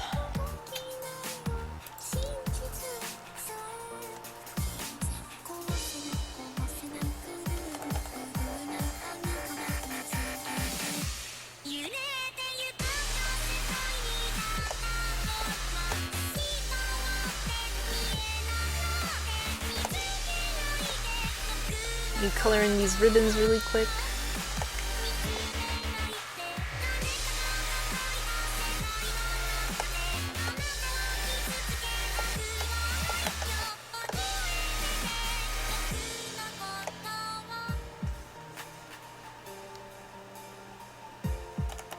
That's a big poof.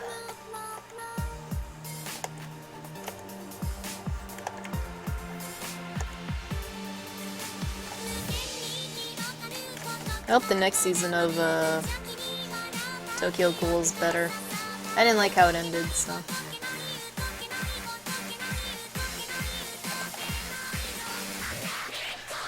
Success! Yeah, theme was good. Thanks. Notes. Actually, I have this mix of the OP in my folder. Nice. The lady who pinched these pieces is gonna have a hard time deciding which one's gonna go with. Aw, thank you, AD. See, it's always good. That's like a good problem to have with a client, you know? That you give them so much options that it's just like they're all so good, you know? That's usually a good sign. You don't want to give them like, oh, you gave me something and I don't like it. And then the worst part is like, well, you gave me several things, I don't like any of them. It's like, you know. It happens though. And when that happens, you kind of just have to like, well, I'm gonna have to start thinking out of the box.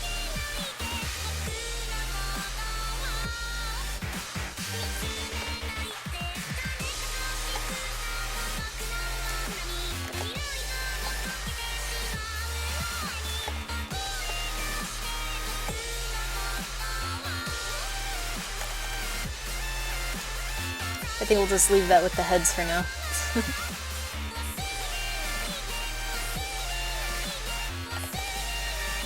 Alright, let's focus back on the body.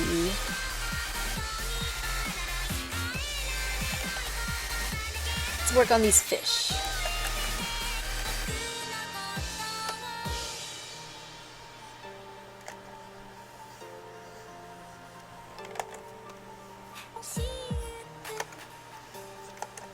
So I did the bonehead move of accidentally merging everything together before I wanted to, but at this stage it's still at a point where everything's easily, like, you know, workable still, so... Excuse me.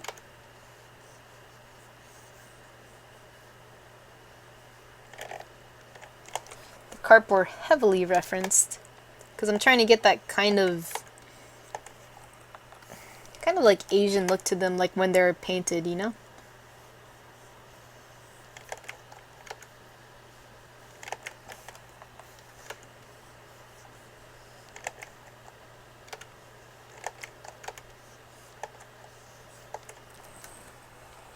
Hey Foglum, how's it going?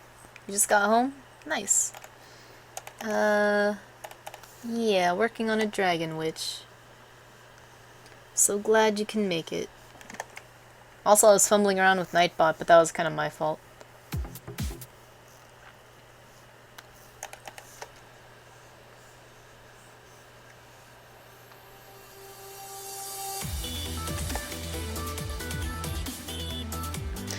Let's see, yeah, we have commands, Talden.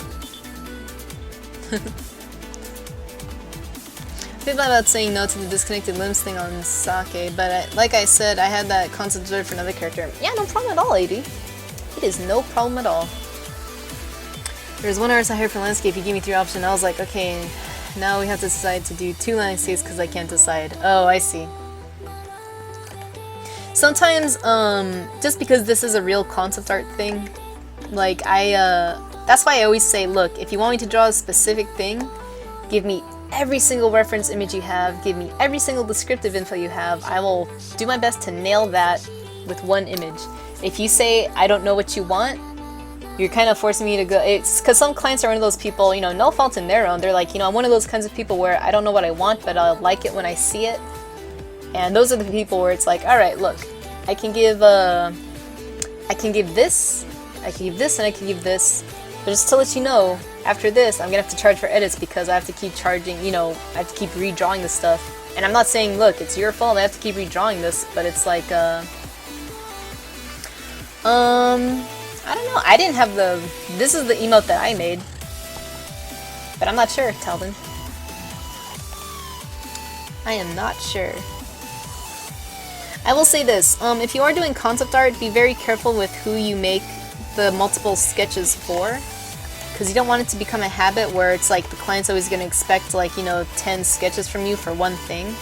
Like I said, I'll always say, so let me get this straight. For this character, you want this, and that? Alright, got it. And I'll draw exactly that. And if they say, you know what, I need something else, then that's when I start stretching out and doing a bit more. But with this concept, this particular piece, we were kind of like really open to designing something. Like the client was really open to designing something new. So when you're designing something new, very rarely is your first pass of it going to be the one you want. But also, when I draw something anyways, it doesn't matter what, this is my big secret, no matter who I'm drawing for, I'm drawing at least 3 versions of whatever I'm drawing you. Whether I'm changing up the pose, a little bit of like, you know, the facial expression, or I'm changing like, you know, like their outfit or something, right? I'm drawing at least 3 of those things because that's, if you guys see me when I sketch, that's generally how I sketch. Like I draw like, okay, I'm gonna do with her arms like this. I'm gonna do with her arms on her hips. I'm gonna do with her arms like crossed. But it's all just like, you know, things like that. Or I'm gonna do with the hair blowing in the wind. I'm gonna do with the hair just like straight down, or the stuff like that. I draw that. But usually I never let the client know I'm doing that. Because for one, they're paying for one picture, so they're gonna get one picture from me. But for me, it's hard for me to draw something in one go, which sucks. Sometimes I'm good with that, right? But if I'm being honest with you guys, it takes me about 2 or 3 tries to get, it's like, alright, good, gonna go with that. But in the meantime, if I'm doing a concept piece like this, where the client was just like, I'm not sure what we need, but let's design it, then I'll post everything I've made along the way, because it's just like, look, I wasn't sure about this idea, but I'm gonna leave this for you to decide. Maybe you'll go with this. The idea I wanted to go with, we ended up not going with. We ended up going with the first thing I sketched, which was this kind of shape. I'll show you guys what I mean. I'm just talking, making words. Where is it? Where did it go? Don't look at this, you guys. Don't look at any of this. Don't look at my secret files. This is what I had sent her initially, right? I was really leaning towards this, you know, and the same thing. This is the whole, see, you got like, you know, the fish at the bottom, the little waterfall kinds of things, and the dragon, you know, the dragon shoulder piece. And this one is kind of the same thing, just more of a dress than an open thing, but you have like, you know, these pearl things, these carp, you have these magic scrolls on her waist, you kind of had the water coming out of her cleavage, she had clouds for shoulder pad things, and she had a witch hat made out of like a dragon. And I really liked this, but I also looked at what I was initially drawing and thinking, you know what, maybe I should go with this too, and maybe she can decide which one I want, you know, or which one she wants. So from like, this is how we came to, you know, kind of what we have here. Let me throw in all the bells and whistles so that it looks cool, cooler. But, you know, this is what I mean, where it's just like, I felt really strongly about this, but at the same time, this was kind of its own concept too. I couldn't decide, so I left it up to, you know, the commissioner. But because this was a concept art piece in general, I might as well show her all the concept art, you know? So, yeah. Remember, you could draw, if you have to, because the thing is though, you're just agreeing to give them one picture for the most part, right? You don't need to let the client know you're drawing a lot of stuff for them for free. So I guess that's like a dirty little secret, you know?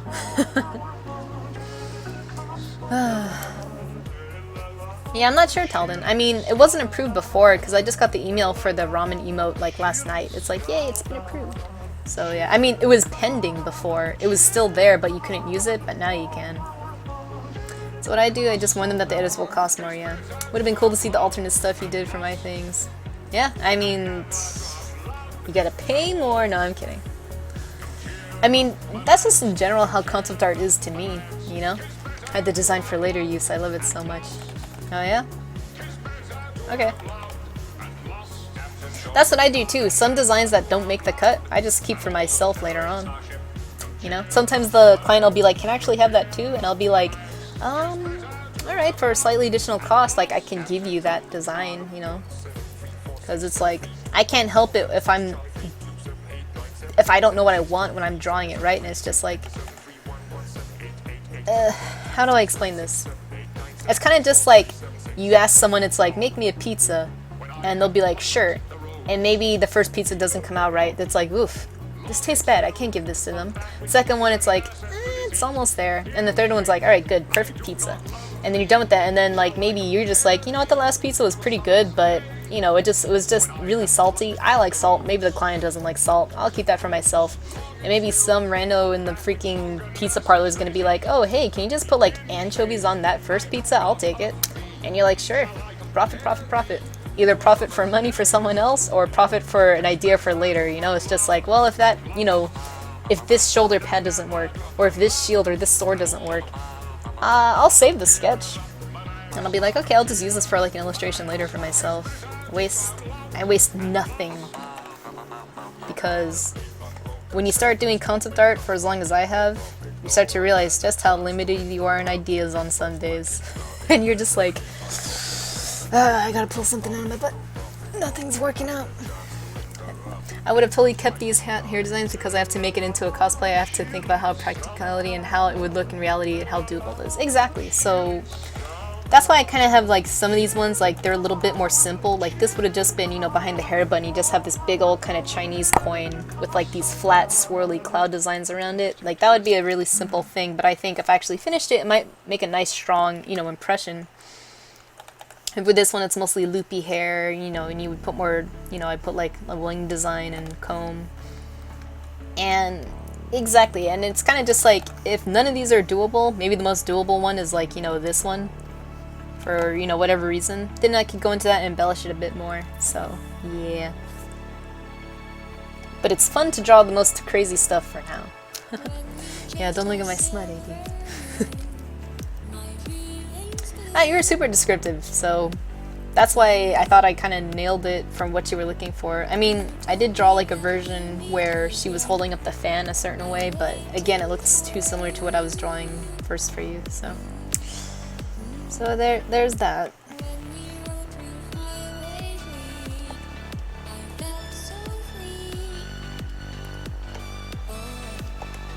So for now, I'm just gonna keep her. I'm gonna drop my tablet on my. Drop my pen on my tablet and ruin everything. But I'll also work on this. Let's get these fishes done.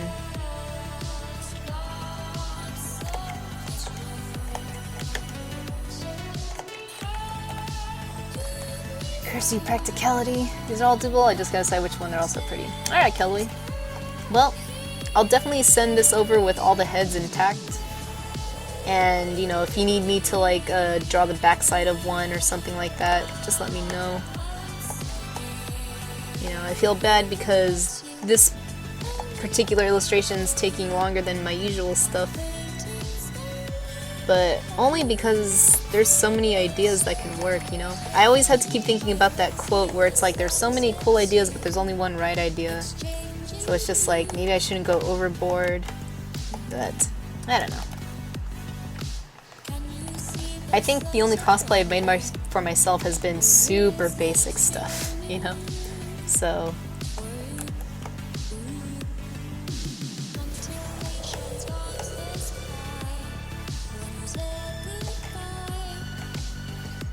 let me do this. I'm gonna need the magic wand. Thank you, Photoshop.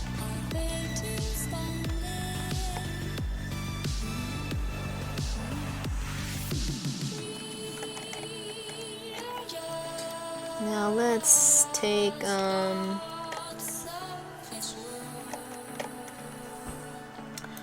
really good. Painting of carp.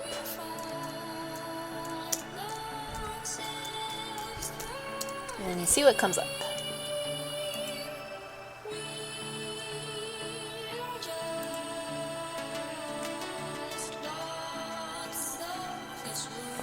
Alright.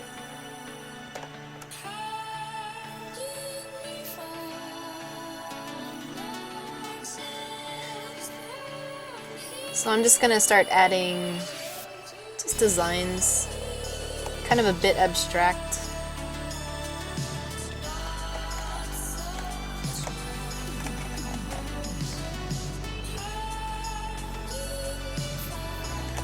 Alright, last one. Did it on the wrong layer, but it's good.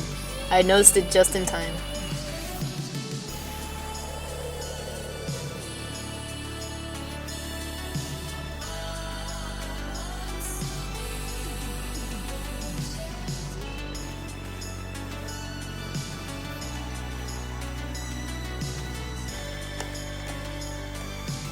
And I kind of wanted to kind of mimic like those kind of paintings and almost tattoos that people would get of like these carp, you know? There'd be like underlying designs underneath like, you know, the fish and all that.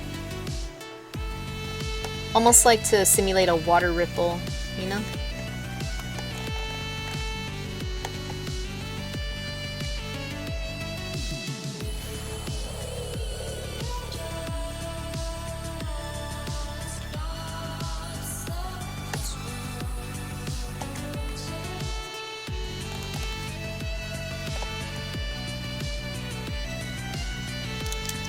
So, can erase a little bit from here, kind of give it a little gradient look, you know?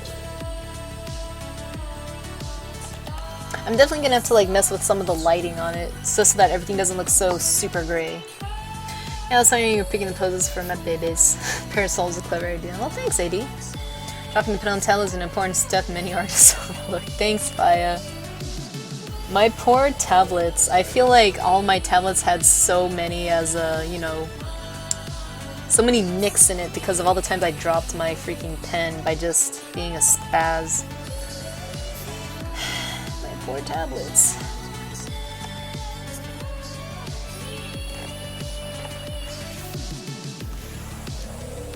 I always tell myself if I ever go to a con I want to cosplay for the first time when I go, but I would have no idea what to go as. Yeah, go as your favorite character. I go as a character that's easy to cosplay. My first cosplay was, well, the first cosplay I did was Millie Thompson. Stun Gun Millie. Forgot her last name, from Trigun. Because back then I used to have really long brown hair and I was like, I don't even need a wig. Silly me. You always need a wig when you do cosplay. I don't know. I couldn't get her bangs just right, but yeah, it was Millie, and I was like, and I like Trigun okay. But that was fun. I made her coat and like her poncho thing and everything. But after that, I started to do just like more casual cosplay. Like I went as Yomi from Azumanga Daioh, because again I have brown hair, and I went as Battle Royale, the movie version, because I could easily buy that one. So I would always go as a character that somehow I thought reflected me in a way. So it's either like I think I kind of look like this character, or I feel like I act like this character. Like Yomi from Azumanga Daioh, she was always concerned about her weight and shit. You know, even as something as simple as that, I was like, I can get behind that. I know the struggle.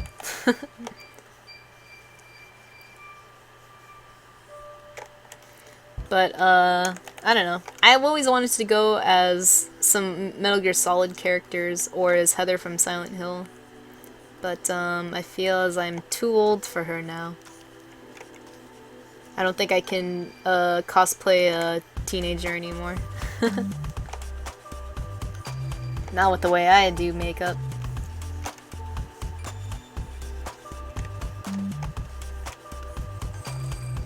That's actually a good question. Anybody here, if you could cosplay, who would you cosplay as? Or if you have cosplayed, please let me know who you cosplayed as.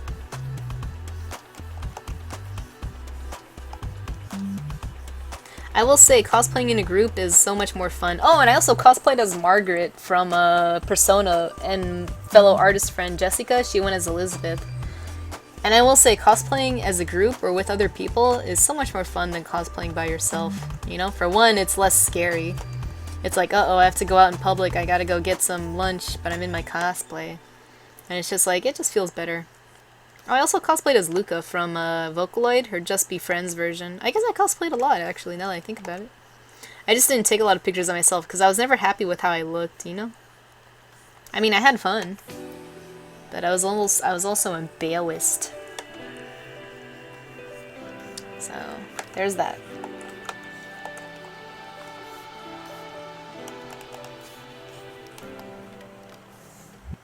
君の書き残した物語の続きペン先からこぼれた黒く滲んだ記憶白い空を染めて澄んだ海を染めて夢のかけらたちも闇夜に閉じ込めた君の飼いならしたありふれた触れ合いと Let's see. Pro advice for first-time cosplayers: pick one that is comfortable, and you have to be comfortable in taking on a roller coaster. Cons of unexpected hazards that you won't know until the first time your cosplay gets caught in the ceiling and a leg of the table at the same time.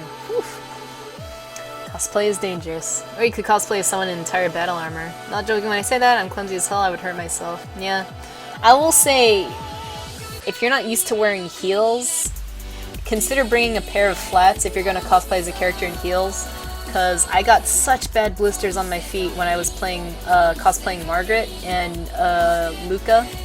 I had to, from now on, whenever I would do a character in heels, I would bring either like, you know, a pair of flip-flops or, you know, ballerina flats in my bag, so I could just walk around without the boots or the heels. And then when someone would say, "Can you take a picture?"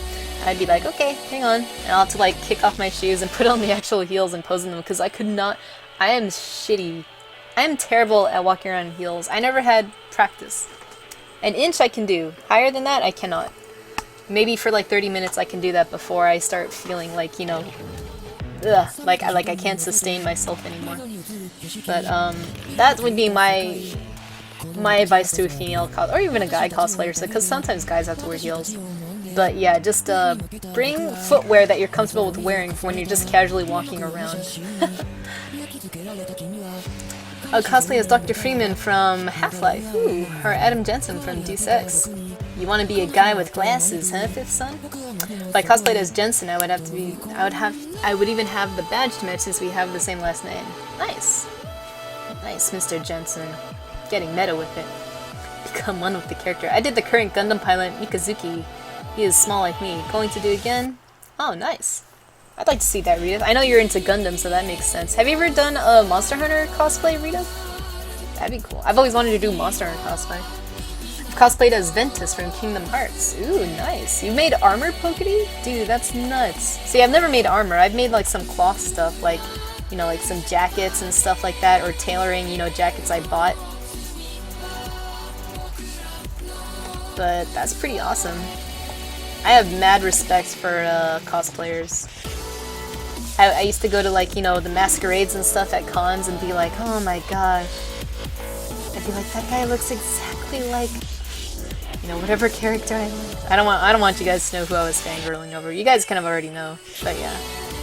It'd be one of those things where it's like I wouldn't see the cosplayer, I would see the character I liked, and I'd be like, oh, maybe he'll be my friend. Never happened.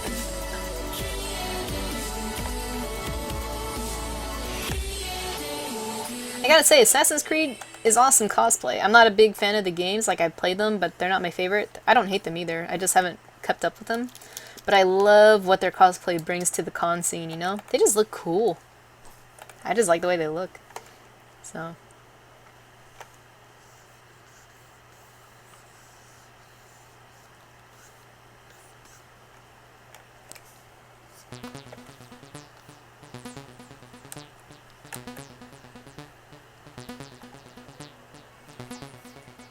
I gotta put these heads somewhere. 1, 2...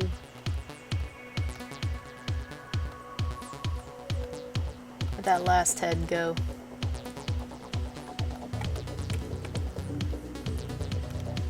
Alright, I'm gonna put these heads back here.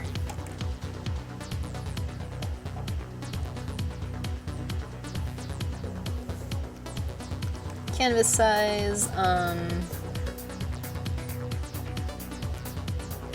Let's put this to 14.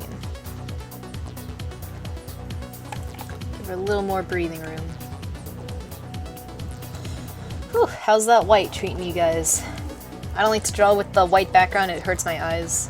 So I always draw with the gray background, but sometimes it's good to see your silhouette, you know? Conversely, you could also just do this and see how it shows up.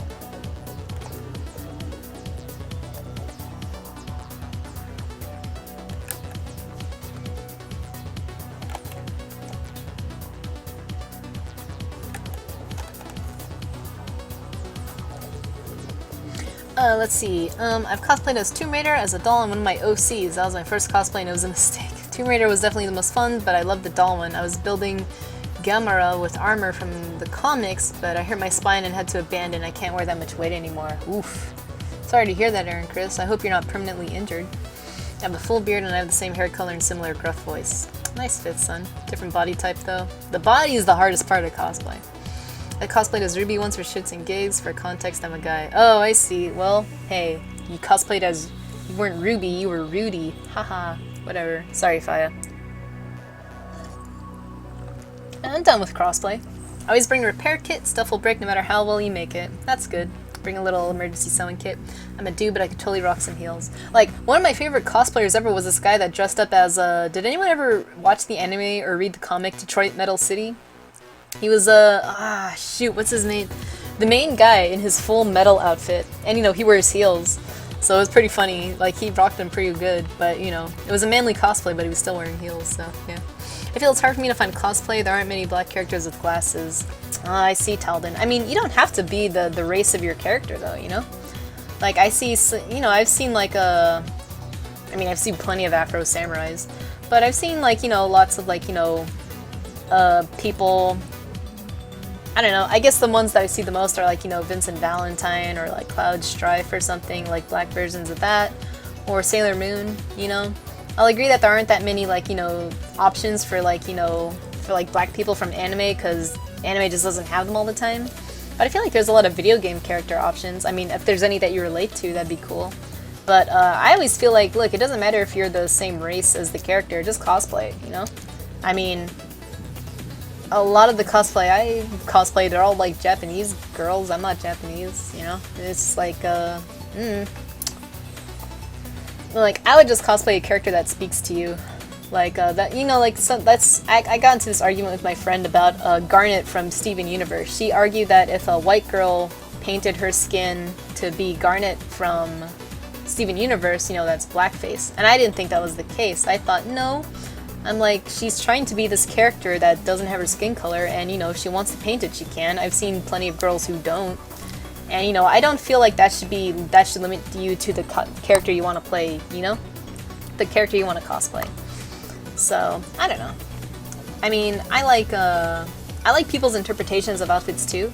Like, sometimes, you know, it's just like, well, maybe I'll just be Cloud Strife with an afro. Maybe they style their afro to look super cool in a way that Spike's hair originally could not. You know, I like that, you know. But anyways, I'm not trying to be like racist or anything here. I'm just saying, like, you know, some people's hairs comes in different shapes, and sometimes you gotta work with it because it's hard to put that stuff under a wig sometimes, you know. I have a hard time putting my hair under a wig. I can't imagine how it would be with hair that actually has volume. So, yeah. My friend was a pink unicorn to pick up girls that actually worked. I can see that working, Faya. I see a lot of girls like do like, you know, like French-made versions of Deadpool or something like that, and they get all to ladies.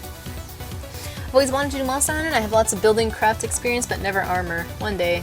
Also actual mecha cosplay armor. Dude, I'm not a big Gundam fan, but the Gundam cosplays that I see are like super cool, you know? And I don't know, if I ever do Monster Hunter cosplay, there will be pictures of it. Trust me. Alright, I gotta fix this boot here. Something's talking to me. Okay. Let's clean her up here. Right now I have too many layers going on, so I'm gonna have to like turn off a lot of these. Ooh, let me put that head back on her though. Otherwise she just looks a little bit too scary for me. also pretty full. Oh, thank you, AD. I would like to cosplay as someone from Warhammer 40k, like a commissar, and then I would walk around trying to teach people about the word of the Emperor. You should be like you should be Warhammer and you could just go around purging, you know, things you don't like. Purge it. Wipe it clean. Nah. Do whatever you want. Alright, so this is something I probably should have not flattened because I have to edit it, but I'll just paint over it.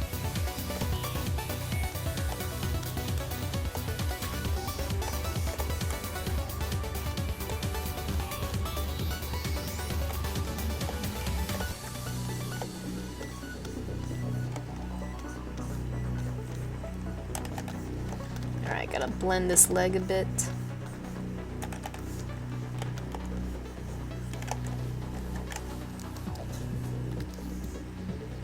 By the way, guys, if you have any questions, feel free to ask. I will do my best to answer them best of my ability.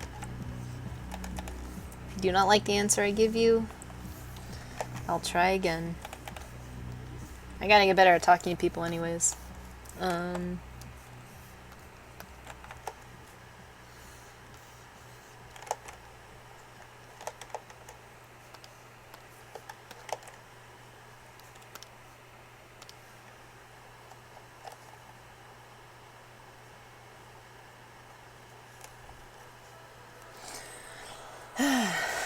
Gonna get too in the character growth, otherwise I keep yelling at all the heretics. Yeah. Read passages from the Imperial Infantryman's lifting primer. That'd be cool. I kind of like characters that do that. Like when The Watchmen was kind of like a popular movie for a while, you would see a lot of red-headed guys carrying around signs that said the end is nigh. That's cool. I like stuff like that, where it's like they were able to fit into the area surround them very quietly. I think that's it. Spine is permanent injury. Damn it. I'm sorry, Aaron Chris. That's like half the disability that I mention sometimes. It's less painful now that I know how to handle it. Man, I'm sorry, Aaron Chris. So now I just need a cosplay that's backless, no bra, lightweight, and no heels. Haven't found it yet, but when I do, you could go as Moana. Yeah, her outfit's backless, right? No bra, lightweight, and she's barefoot all the time. You can go as Moana. It's like that Korean cosplayer who went as Sombra. She did such an amazing job, but so many people were offended. Oh, really? If you have a picture of that AD, I'd like to see. I know some people get offended over that. Now that's a Magikarp. He doesn't even need to become a Gyarados. He's already where it's at. Thanks to his son. Yeah, tonight's theme is the carp. And it's magical.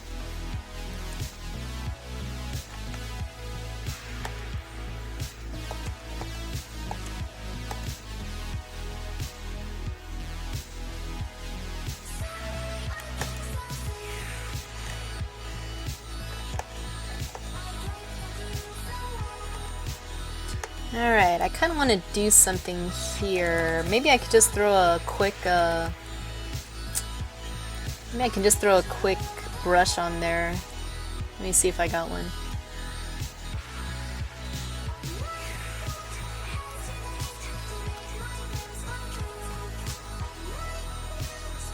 Let's put this on angle jitter, put it on direction. Have them connect a bit.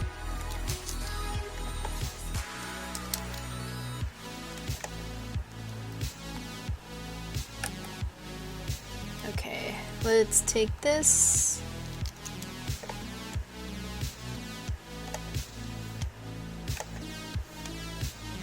Do a quick embroidery right there.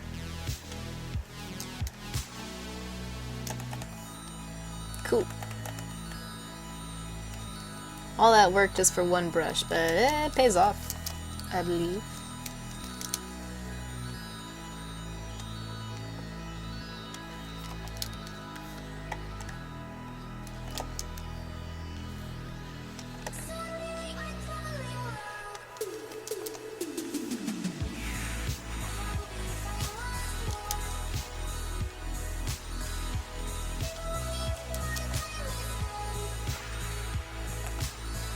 I went overboard. I overstepped my bounds. I'll just do that. Yeah, do it, Aaron Chris. I love Moana.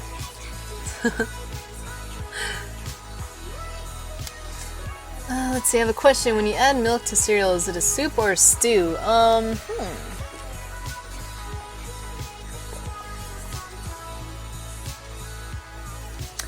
If you eat the cereal while the cereal is still crunchy, it's stew. But if you let the cereal become soupy and mushy till it's all you can just, like, you know, you don't have to chew, then it's soup. That's my answer to you. Because to me, a stew is nice and chunky. There's bits that you can chew on it, right? Whereas a soup is something you can mostly drink. To me. So if you're one of the people that, you know, enjoys delicious, crisp, cold, crispy cereal, we're gonna get along just right. But if you're one of those heathens that just allows their cereal to soak and let the milk discolor, we'll never, it'll never work out. Can I get your opinion on this commission thing I'm doing? Yeah, go for it, Faya. Post away. Delete that. I have no idea what my PC did there. I don't know what your PC did either. I mean, Moana would suddenly have glasses and be a white chick, but tan is close enough. I don't care. You know, it's freaking... I guess if you want, you could...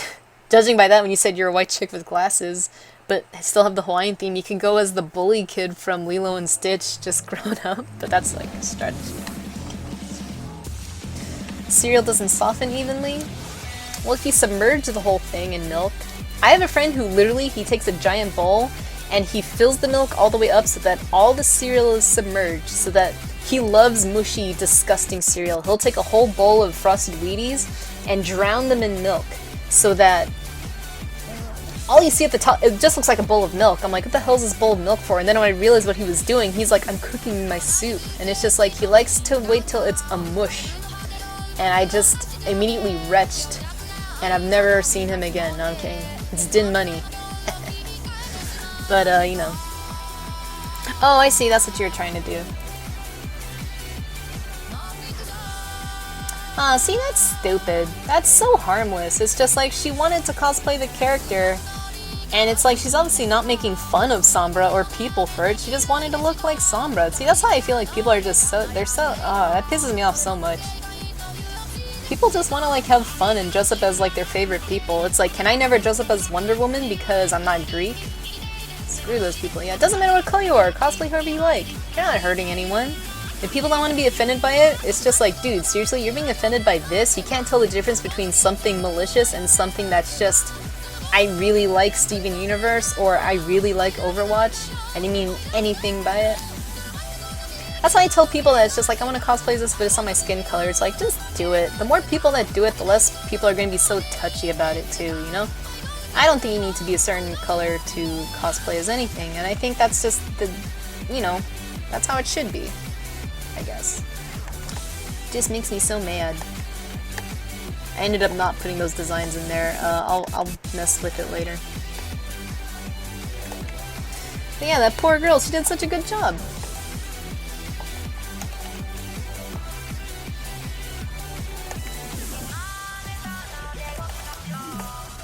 People are insane. That makes me so mad when I hear about it. Now it's gonna be stuck on my mind.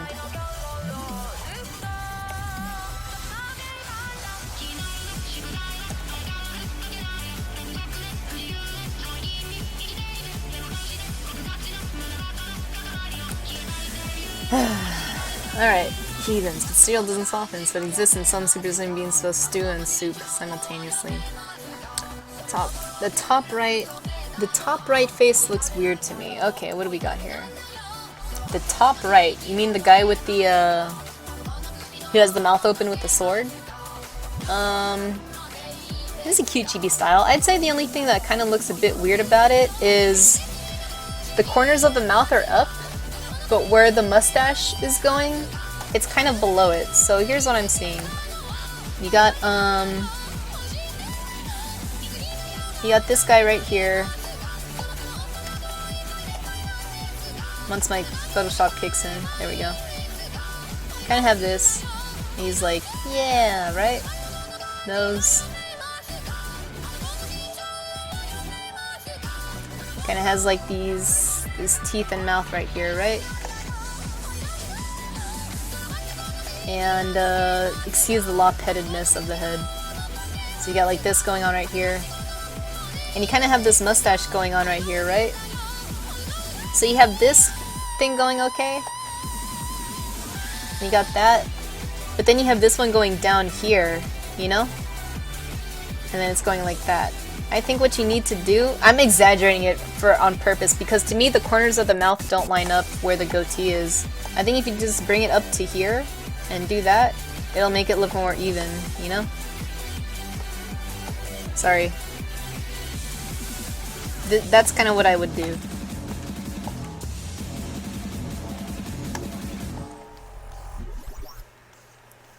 Yeah! Alright! Woo! Yeah, but for me, I would just, the right part of the mustache, I would bring up the corner to match the corner of the mouth. Other than that, it looks fine. And that's all I can say about it. No, wait, the left one. Gosh darn it. The left one looks fine to me. The upper left, maybe you could close the mouth, but I don't think, I don't know.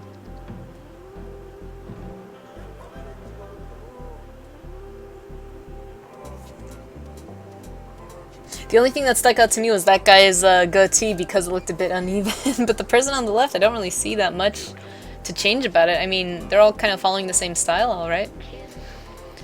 I think if the mouth is open that big, I would close the line on the mouth. And that's all. Because the person on the left's mouth is kind of not... It's almost the same size as the blonde guy. But you see, his mouth is closed, at least the lines are. I think that's kind of just what you gotta do. As far as I can tell. Stands out because it's the biggest uncomplicated chunk in the picture. Yeah, that too. I mean, it's like, you know, saw the cosplayer wearing that dress, that would be so much intimidated from the sheer amount of grace and presence it commands. That's the idea, AD.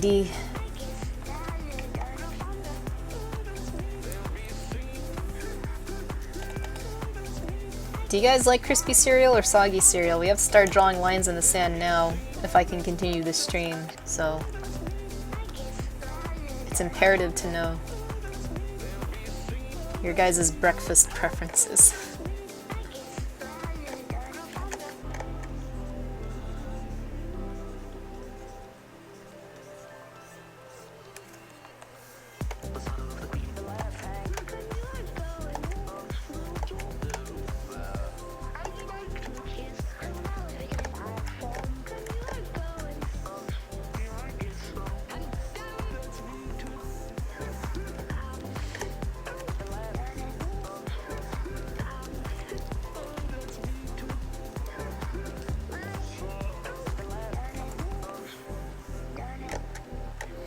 Just gonna detail these things right here a bit more.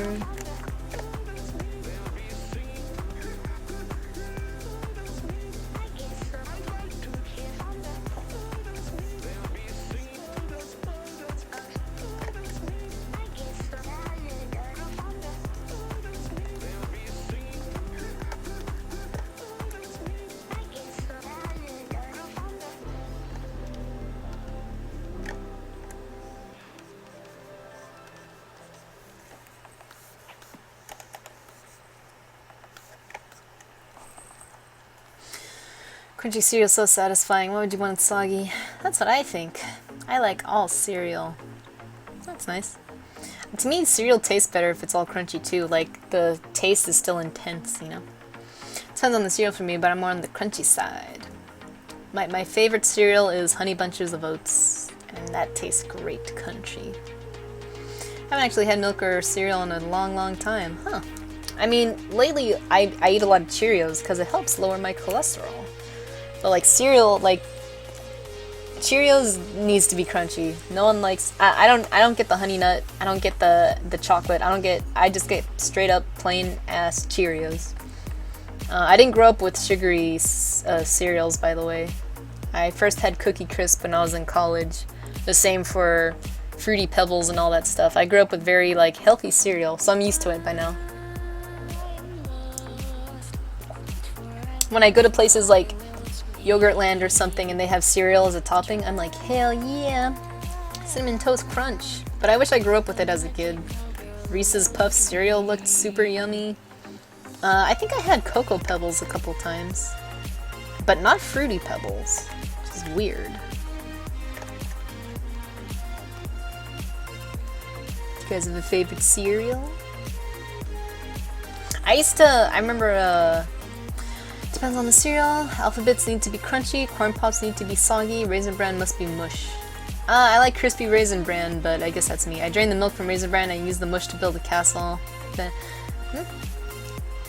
Whatever you gotta do to eat your raisins, Aaron, Chris. Honey Bunches is so good, but yeah, crunchy is better. I found a twig in your newly opened muesli the other day. Muesli. Muesli. Is it muesli or muesli? I don't know. Muesli. But, you found a twig. Oh my gosh. Can you get a refund on that whole box? I feel like if I find one thing wrong with food, I kind of don't want to eat the whole, it kind of ruins my appetite for the rest of the box. One time I found a staple in my burger at a restaurant. And I stopped eating there permanently after that because I just had such a bad memory of biting down and pulling this big packaging staple out. That happened when I was a kid. And I was like, ugh. I kind of stopped eating burgers for a while after that too. And then I started to... Now I'm okay though. But if something's awry with your food, you feel like you've been violated.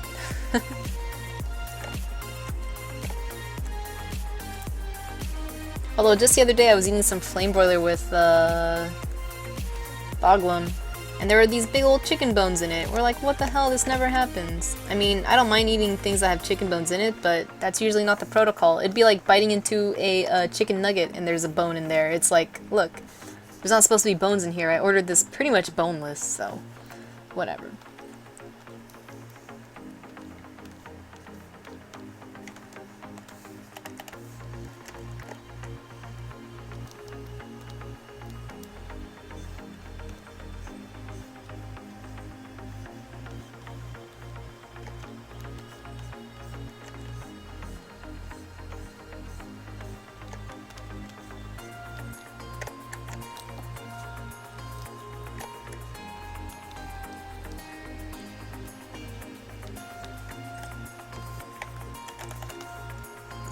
Excuse me, sorry about that. Muesli? Muesli. I guess that's how you know it's all natural. Yeah, that is true, huh, Karen? Captain Crunch, I guess. Captain Crunch, definitely did not have a lot of experience growing up with that. There is this burger place around where I live where they make a Captain Crunch milkshake, which was super yummy. So I like the way Captain Crunch tastes. I hear it cuts the roof of your mouth, so I avoid it. My mouth is very delicate. I like Raisin Bran and Frosted Flakes. I like your style, Fifth Son. It's gross.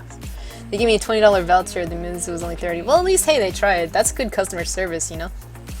I mean, it's a lot to trust people to put food in your mouth. To betray it is a cruel thing to do. At Burger King, my uncle found pencil shavings in his burger. Oh my god, Faya. Yeah, that feels kind of deliberate. Like, for me, my burger, it was at a Red Robin's. This was when I was a kid. I felt like it was a packaging staple because it was just like, you know, you get these big bags of meat, whatever it got in there. That felt like an accident, but that feels kind of deliberate because pencil shavings? What the hell? Some people are just dicks, so there's nothing you can really do about that, can you? I mean, other than complain and be like, what the hell, man? You know? I hate complaining, though. I hate when there's something wrong with my order. Most of the times I just deal with it. But I need to stop being such a pushover, you know?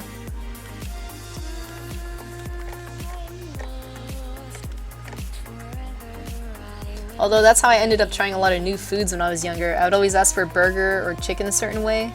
And then one day I was just so hungry and they got my order wrong. I was like, I guess I'll just eat this with disgusting pickles and mustard. And I was like, you know, alone these things taste awful, but as a combo, this tastes pretty good. So to this day, I love burgers with pickles and mustard, but I hate pickles on their own or anything else. I don't like pickles on my sandwiches or in anything else. But when I was a kid, I really hated them and I would not touch a burger if it had that stuff in it. But because this one place kept getting my order wrong, I was like, eh, whatever. I'll succumb. I'll submit.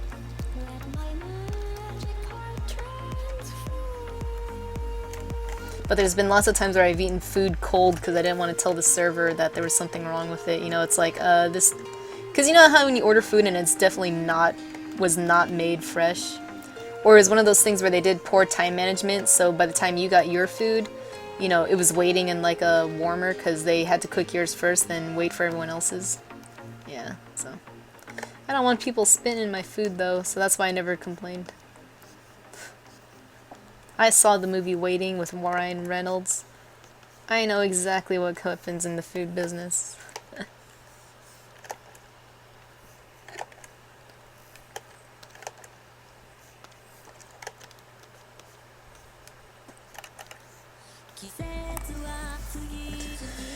Hey DFX Ron, how's it going? Going alright. I'm just working on another commission thing, trying to get this phase out of the way. Hope you're doing alright. Just ate Burger King. Oh my god, Thoglam, what did I tell you about that place? The local Red Robin where I grew up made national news when a woman found a portion of a finger in her salad. Yeah, that's pretty... What's the story behind that? Did someone just lose their finger in the salad cutter? How long was that finger in there? Oh my god. Whew, fifth son. Do you eat at Red Robin after hearing about that? That's pretty nuts, man.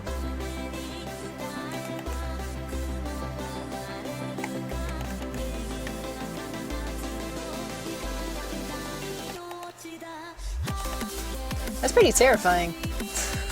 Like a human finger? I guess it would have to be. Not that many animals have fingers. Maybe a monkey finger, but that'd be really suspect too.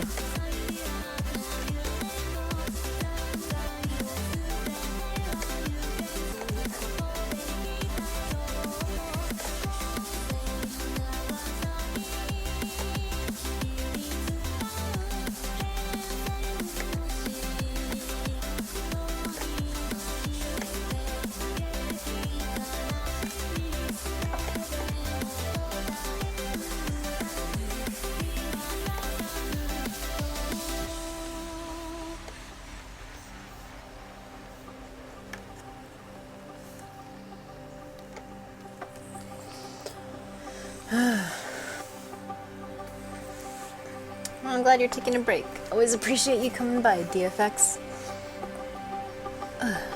Someone was prepping the salad and they just used a large knife and chopped. I still eat at Red Robin. I've eaten at that Red Robin as well. Yeah, wouldn't they notice the blood? Like, how much of a piece of a finger? Like the first digit?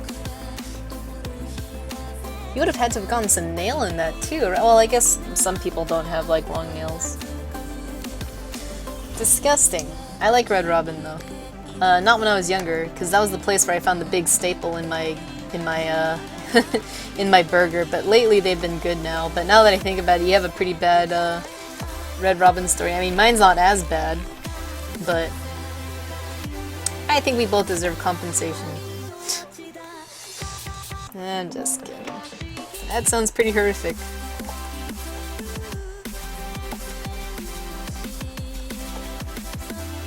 I think the most that's ever happened around here was, I think there was a story where someone found something, I don't know, if it's too gross to talk about then I won't talk about it, but you know, people finding gross things in chicken nuggets and stuff. That's the most that's ever happened around here in terms of that, I think.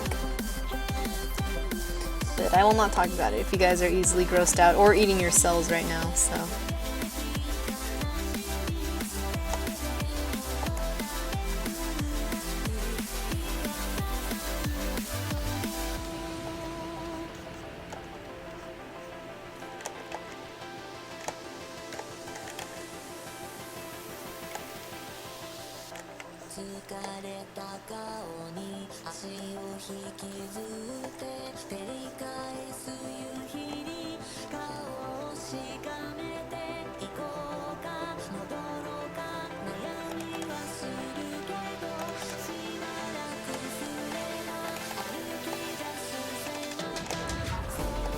Alright, let's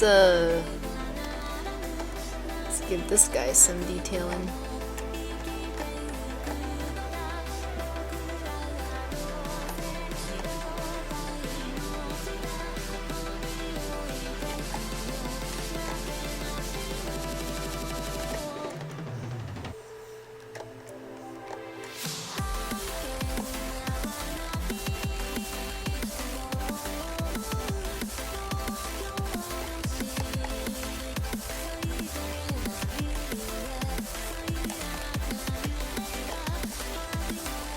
Michelle.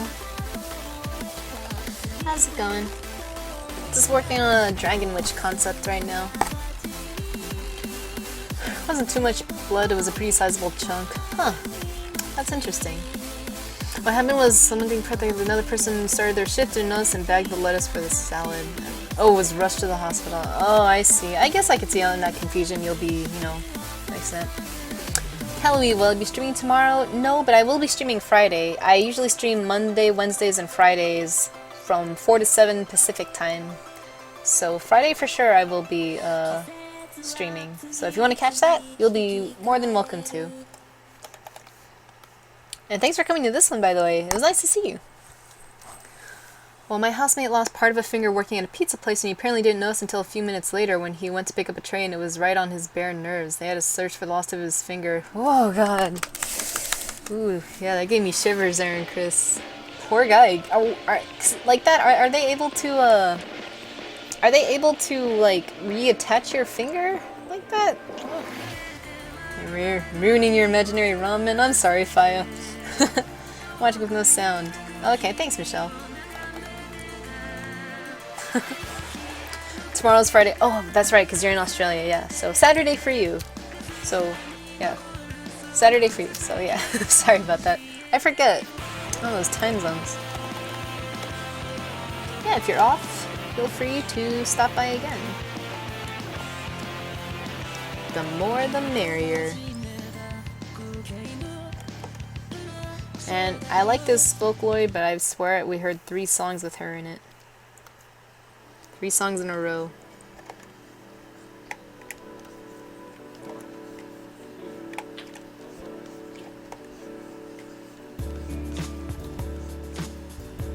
Good old Pogo.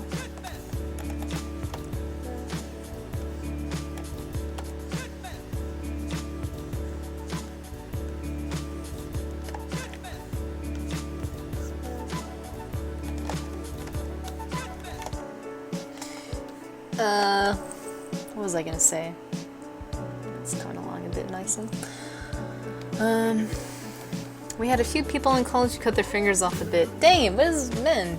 Must have been the in thing. Yeah, seriously. You'd see them with a giant bandage because they cauterized the wound. Were they in, like, in wood class or wood shop or something, 5th Son? Or were they in, like, 3D modeling? Because I took, like, a class where we had to do, like, you know, we had to handle wood and metal and ceramics. And it was, you know, people always warned us you could cut your finger off when using the buzz saws and stuff, or the sander, you know, stuff like that. Be very careful. I think the song request does work now, Faya. You can try. I'm not sure how you do it. I don't know what the command is for it, but by all means, try it out. We had to hand cut mats for all of our projects. Seen the giant band because they just cauterized the wound. Ooh. Sometimes they can reattach, rarely, but in this case, he brought the fingertip in and they just threw it out and stitched it up. If it's small enough, the fingertip will grow back. Oh, I see. Aw, thanks, Michelle. Actually, people followed, but still, that's good for me. It keeps track of, like, how many people are following, so hopefully one day we'll be full of people's icons. I guess it's just my icon, huh? That's funny. I thought it would show other people's icons, but what else?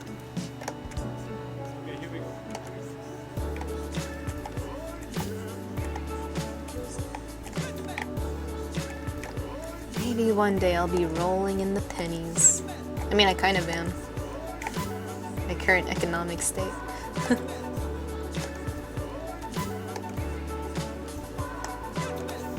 I think if you do a song request, it'll pop it up in the next song or something.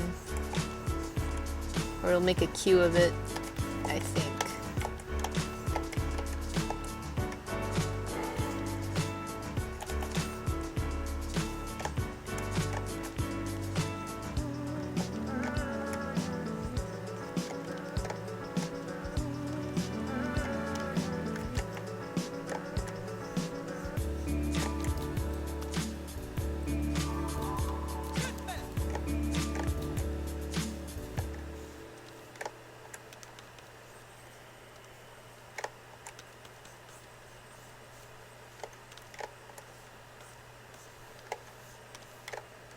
Sorry, I will look up now. I'll find the command. Oh god, why would they cauterize it? Such a huge risk for infection, it does extra damage. Because it wasn't cut, it was like off. Oof. We do that and give you these little finger condoms. Well, that sounds a little ridiculous, but if that's what's going to save your fingers, son, who am I to judge? My dad was a first responder, and he told me about a time a kid lost all his fingers on one of his hands and he had to reattach them. Oh my god, AD. Alright. Alright, well thanks for stopping by for your break, DFX ROM. Enjoy the rest of work. I hope it's not too hard for you, and yeah, enjoy your Wednesday.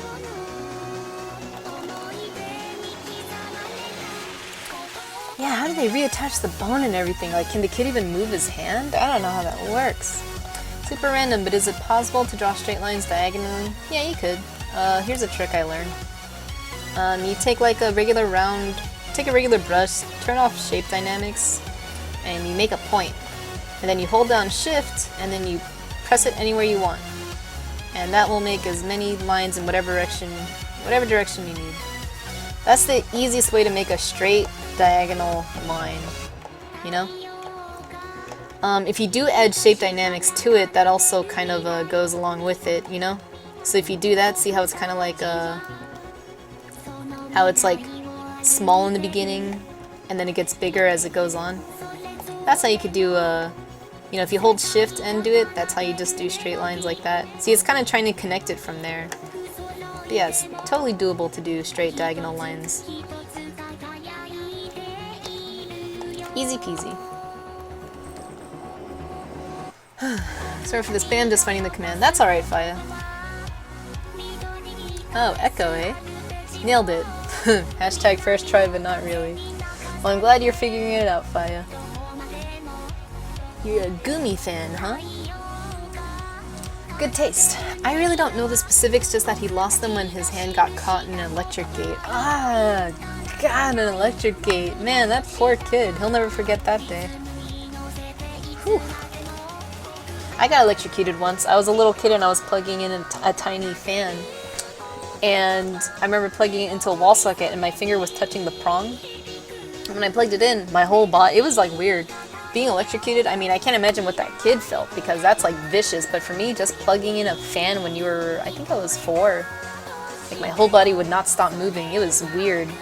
I think the only reason why I let go of it was because I was sitting on the kitchen sink plugging in this fan, and even though I was holding on to it, when my whole body went to like shock, eventually gravity took its toll and I fell backwards. But can you imagine if I was like just sitting on the ground with my finger in the wall socket and I was like, nothing was there to like make me naturally fall away from it? I could have been electrocuted for a while, you know? That would have sucked. But I remember that feeling so well. It was a weird feeling. It was bad. Bad news. So, you know.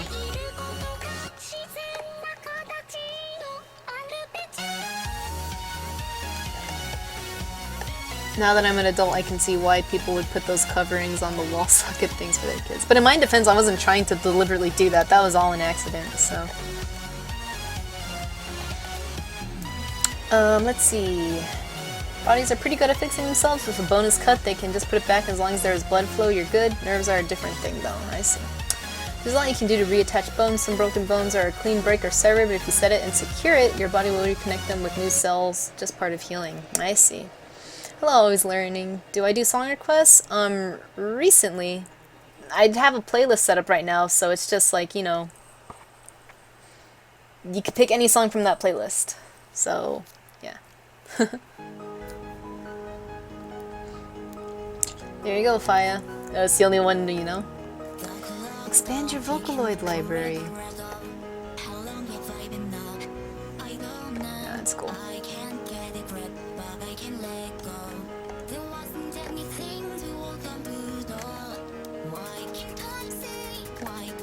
Also, you guys, thanks for being patient with my choice of music. Like I said, it helps me focus and do the art I'm supposed to do, so I appreciate the understanding. Maybe later I'll put more music on there, but for now, what's nice about Vocaloid music is it's the only type of music that doesn't get me flagged on YouTube for anything, really. So, who knows if that's gonna change. If it does change, that'll suck, but for now, everything else I put up there, gets taken down. Sometimes the video game stuff's okay, but some of that gets taken down too. And I'm like, really? Whatever.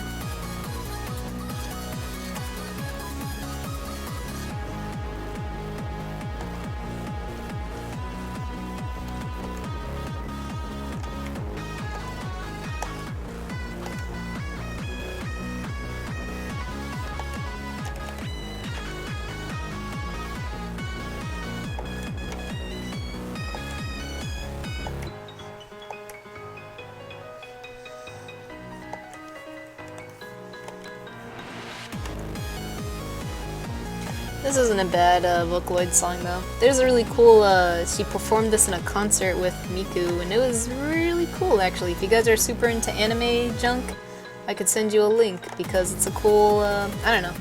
I like Vocaloid concerts, I go to them. Like a fool, I'm just throwing away my money at things that aren't even real. No, I'm just kidding. They put on a good show, you know? It's kind of like, you know, the Gorillaz where it's just like, where they had animated live concerts. Same thing for Vocaloid, kind of. That's always fun.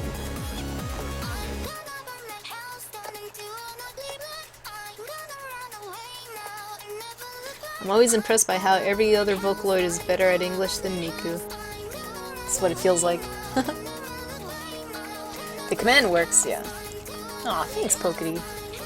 Monday it was astronomy, today medicine. Yeah, that's always good to know. I mean, those are all crazy topics. The mechanic I knew cut off part of his finger between a fan belt and a pulley, and my husband grabbed the finger and put it in a jar, and the hospital gave him, and they reattached it, but it turned black and they had to remove it. Ah. Poor guy. Our conversations here always doing the pretty fancy. I'm less afraid of losing a digit or limb. I'm terrified of compartment syndrome. All the damage is all internal. Yeah, I mean, any lasting damage is pretty terrifying to me, you know? Like, if I injured my right hand in any way, that I could no longer draw with it, I'm screwed. I should probably practice ambidextrity, in case something happens to my moneymaker. I tried eating with my left hand, sometimes, and it works, but yeah. I think my most horrifying medical fear is the Achilles tendon snapping. Oh man, AD. That is terrifying. How would you walk?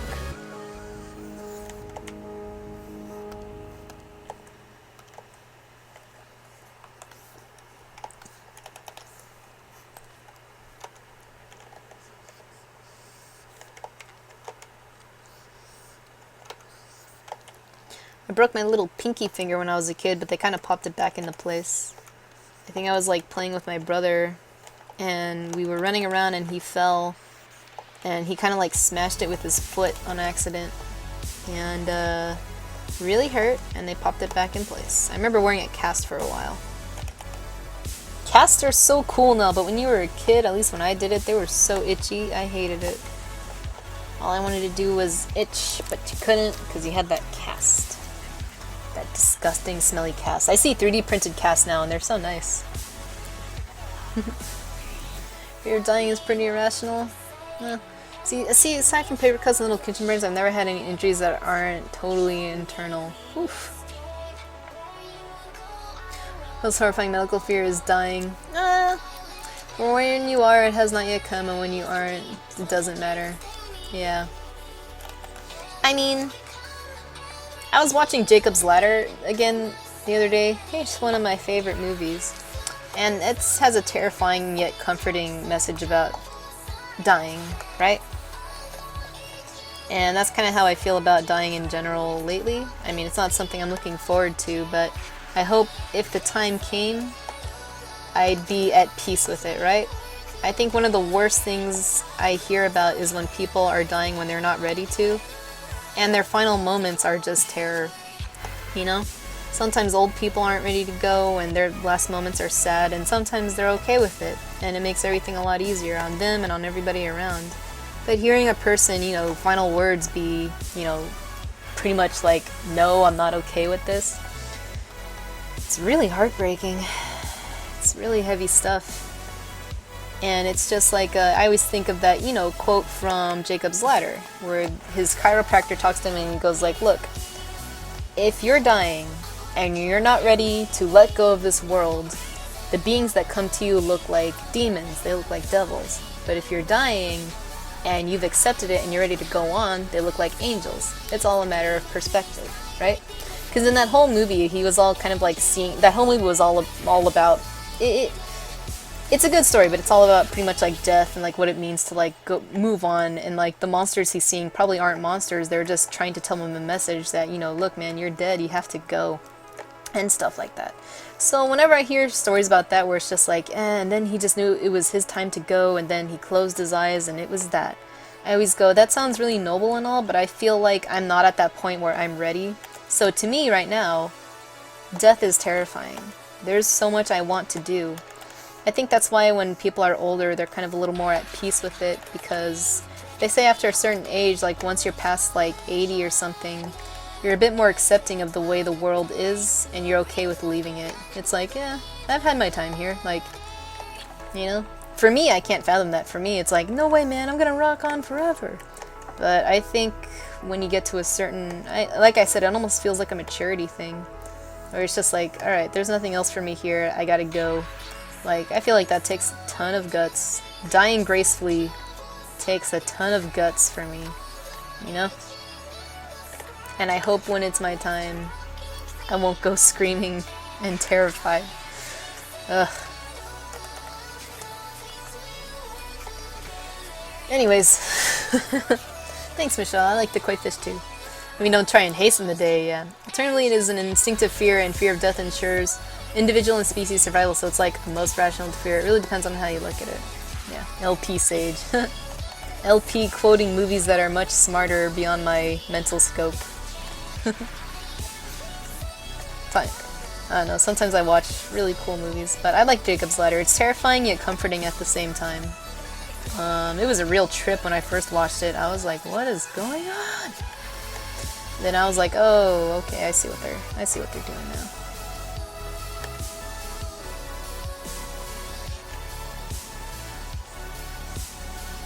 There's a lot of people who've made videos about Jacob's Ladder too, and its meanings and stuff like that, and those are always comforting too.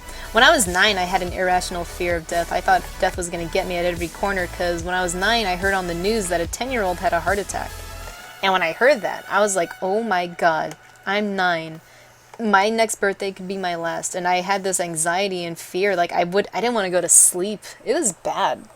Like, I slept, I remember nights where I was just sitting up and I'm like, I can't waste a single moment. I have to stay awake. I would stay awake playing with toys, drawing pictures, playing video games. I would just not sleep. I would sleep, but I would pass out from exhaustion, and I would wake up with these headaches and stuff, you know? It was bad. I mean, eventually I just grew out of it. I think at one point everyone kind of gets that. At least I like to think so. But I remember that part of my life when I was a little kid, just terrified about everything. There's no way to live. I think once a child discovers what death is, they all kind of go through something similar to that. Or the possibility of death happening to someone as young as them, I guess. Because it's not like I wasn't aware of what death was when I was a kid. You know, my parents didn't shield me from it, but I didn't realize it could happen to anyone. My grandfather was okay with it. My grandmother, I think she knew, but it was sudden. Yeah. I feel like dying would be the same feelings as when before you were born. My final words, I'll be right back. Oh, Faya. All the way to the grave. A jokester. You gonna put that on your tombstone? I'll be back. Put like Terminator glasses and his thumbs up on the top of your tombstone. I feel like dying feels like the worst injustice. There's nothing you can do about it, and no one ever says anything about how horrible it is because they're all dead. Yeah, I mean, it's the unknown. Like, it's the fear of the unknown that I think is what gets people. I think if we all knew for certain what happens when we die, like what it feels like, maybe, because you know, people go like, when you look at heads from the guillotine, they all have like an expression like but some people say no, that's not true at all. They had pained expressions on their faces because guillotines were terrible at cutting heads off. And that's historically true too. Usually it would take maybe 4 chances until the guillotine finally went through the person's head. And so I don't think it'd be something as like very rare. I wouldn't say rarely it happened in one clean hit, but there were more than a few cases where they had to do it at least 2 or 3 times until the guillotine finally went through the person's head. And that had to be the most painful thing in the world. You know? You stay, I go. Like Superman. And in the end, then like the Iron Giant, your little nuts and bolts will start gathering back together and you come back to life. And it's fine. Death isn't real. There's no consequences. No, I'm kidding. Death is very real. Nobody hurt yourself, please. Nobody hurt yourself, please. I need the viewers. No, I'm kidding. Don't hurt yourself. You're all great, special people.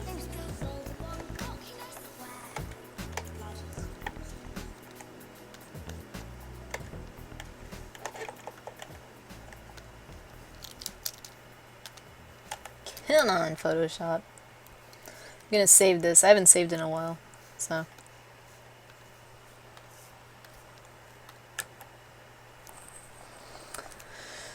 No falling. This is actually a cool topic of discussion considering my characters cover an aspect of this. One feels like they're leaving too soon, the second goes when they feel the moment is right, and the last leaves after being in this world too long. Oh, I see. Most logical tombstone. Yeah, fire. Well, to be fair, you're still conscious when decapitating and generally, depending on the modality. It's more like suffocating without the struggle being as obvious. No nuts and bolts for you, Fifth Son. The Iron Giant theory has always made the ending sad for me. The movie, not the book. Oh, I see. I mean, not in the same way as the Iron Giant. I gotcha.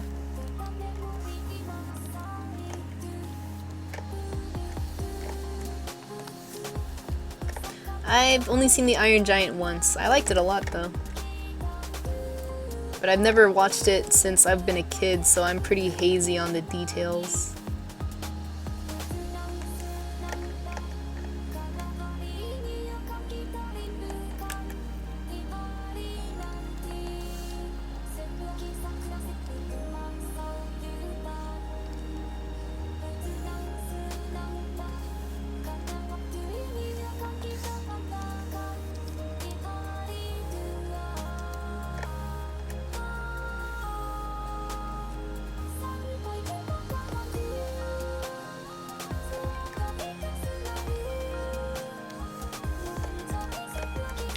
Talking about death and mortality and the futility of life, all right here on the LP channel. I mean, not in the same concept as the way as Iron Giant. Yeah, I mean, I think because I was watching this K-drama with Foglin called Goblin, where to me stories about death and the possibility of where it goes gets to me the most. Like, I remember one evening I was chilling with my friends. Not the most sober of my nights, and we were watching The Lovely Bones, and I didn't want to watch that movie because I thought it was going to encompass everything I thought death was about, which was the struggle of letting go, right? And it's all existential. Like, I don't like the movie The Lovely Bones by any stretch, but some of its concepts in there really resonated with me, where it's just like, look, you gotta go. You can't stay here. And it's really sad because they all show, it's like, look, all the characters are happy by the time they realize they have to go, but me, my personal mental state, I would never be happy with leaving, you know? I feel like I would be a ghost. I'd be a person that's just like, I don't want to go yet, even though there's nothing left for me to do here, and I'd just be a fly on the wall, essentially. Which is kind of like a very bad punishment, you know? You get to be a spectator of life but never be a part of it. You know, that's fucked. But at the same time, the fear of the unknown, I feel like, would keep me from advancing towards where my soul would have to go. If you believe in stuff like that. If you believe once you're dead, that's it, there's no soul or whatever, that's fine. But to me, it's a bit more comforting to think, and to me, just a bit more fun to think that something does happen when you go, right? And it's just like, you know, that whole process, what it must be like. So, you know. I haven't been to too many funerals as a kid. Or as an adult either. I feel like I've been pretty shielded from that stuff. At least in person. So I have a weird fascination but terror of it, you know?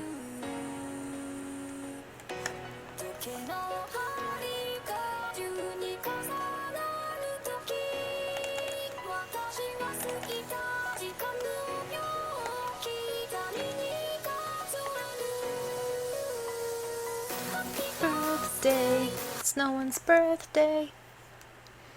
We don't need that song. I don't want this one either. Or that one. I can listen to Yanhee. This convo is all morbid. Yeah, sorry. Thank you, Michelle. It was odd for me when I was a kid and saw someone who passed away, as I wasn't frightened or anything, just calm. People fear. Oh, yeah. I feel like because when my grandmother passed away, all the family was around the room, and the kids were kind of like, they were okay until they saw all their parents crying and stuff. And then they started to cry. I don't think they had fully understood what was happening, but they understood that everybody was hurt. So in turn, they started to feel that empathy, and they started to go along with it. If I was going to die, I prefer a bullet clean through the heart. It's fast, you feel hit, and the cold is growing on, your blood runs out. There's not so much pain that you're overwhelmed. You have enough time to understand what's happening and hopefully come to terms with it. I want to close my own eyes before I go, if that makes sense. I don't want to watch the light go out and have someone close them for me. Whew, Aaron Chris. Yeah, that's true. Having a choice right before you die is nice, even if it's just something as simple as being able to close your own eyes. So yeah. Hypoxia's here? Did I miss that? Anyways, yeah, this convo's all morbid now. But yeah. Yeah, I forgot how we got here. How did we get here? I think we were talking about like injuries and stuff and fears and all that. Just like fine Zoe said, it was a conversation of death. Yeah. Philin Flabbit, I cannot type today. I went to lunch and this conversation has gone from cereal to things and cereal to people tying fingers to death. Sorry, Kelly. It's obviously a rational chain of topics. Sorry. We'll change the topic. Anyways, I have to like get going in like 20 minutes, so I might as well perk up a bit. But I think it's cause watching. It's Thoglim's fault. No, I'm kidding. I was watching a K-drama with Thoglim where death was kind of the main factor. Like, you know, it's a girl that kind of lives with a goblin and a grim reaper, and it's kind of like, you know, touching in a way how it presented death or like stuff. It wasn't in a bad way, but it was still kind of terrifying. I guess any concept of death is going to have I think absolution too is scary. But anyways, enough about that. How does everybody feel about the new Death Note movie? How does everybody like the casting in that? I've heard nothing but terrible things, so I don't know. I'm not a huge Death Note fan. I mean, I like it. I don't dislike it.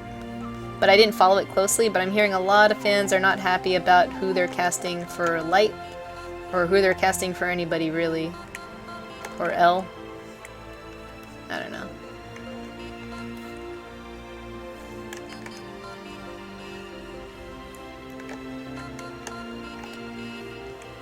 I think I read Hikaru no Go more than I read Death Note growing up.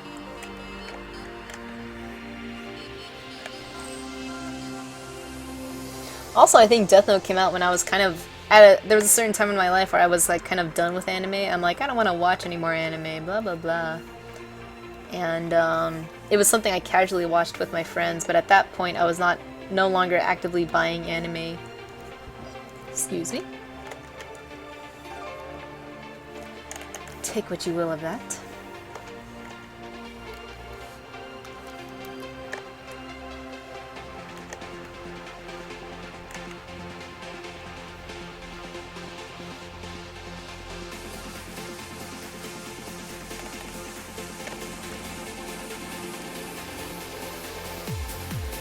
Oh, from me? Thanks for the follow. Whoever decided to follow.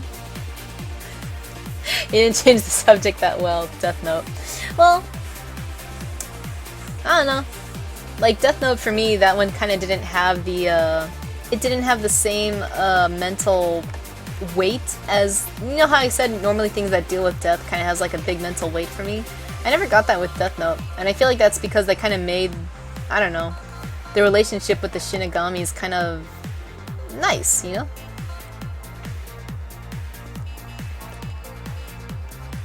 And also, you're kind of following the life of a bad guy, right? So, yeah. Hey, Hero, how's it going? Death Note was okay, not that fantastic. I just really hope that we never have to hear about Attack on Titan ever again. Well, aren't they making a season 2 for that? How's it going, Jerry? Thanks for joining the stream. You caught me right when there were like 15 minutes left, but you caught me just in time to see the stream. Hope you're enjoying your Wednesday.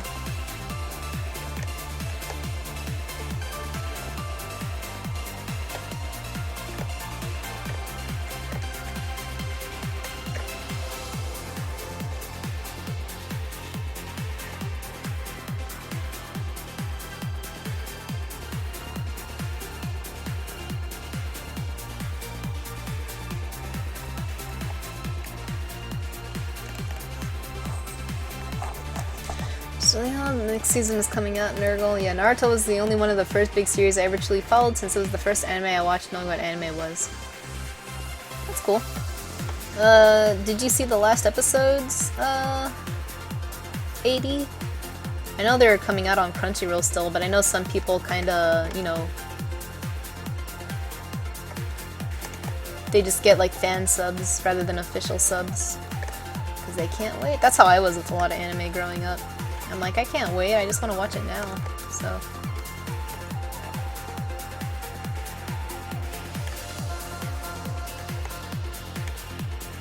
I think I saw all of Madoka like that. All pirated.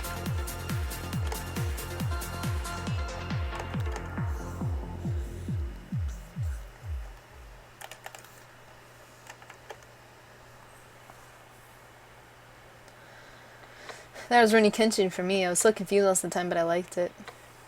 Yeah, same here, and Chris. Rurouni Kenshin was my favorite anime. It was the first one I followed.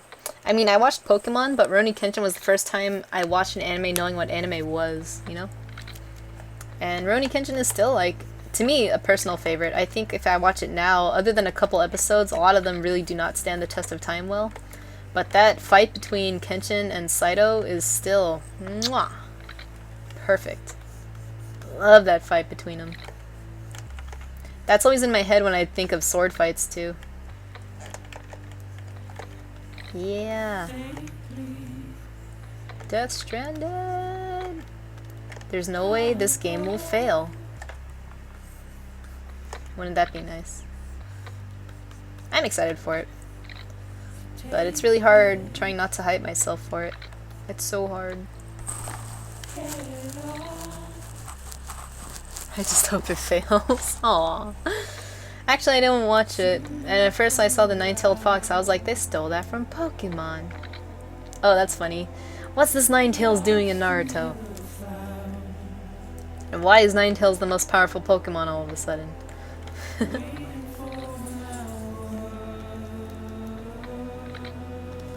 I almost started humming the song. Sorry, you guys. You don't need to hear that.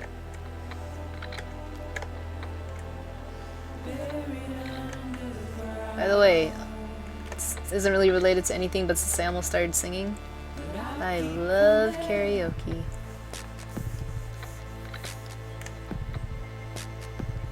I'm not the best at it, but I like it. That's how I feel about everything. I'm not the best at this, but I like it.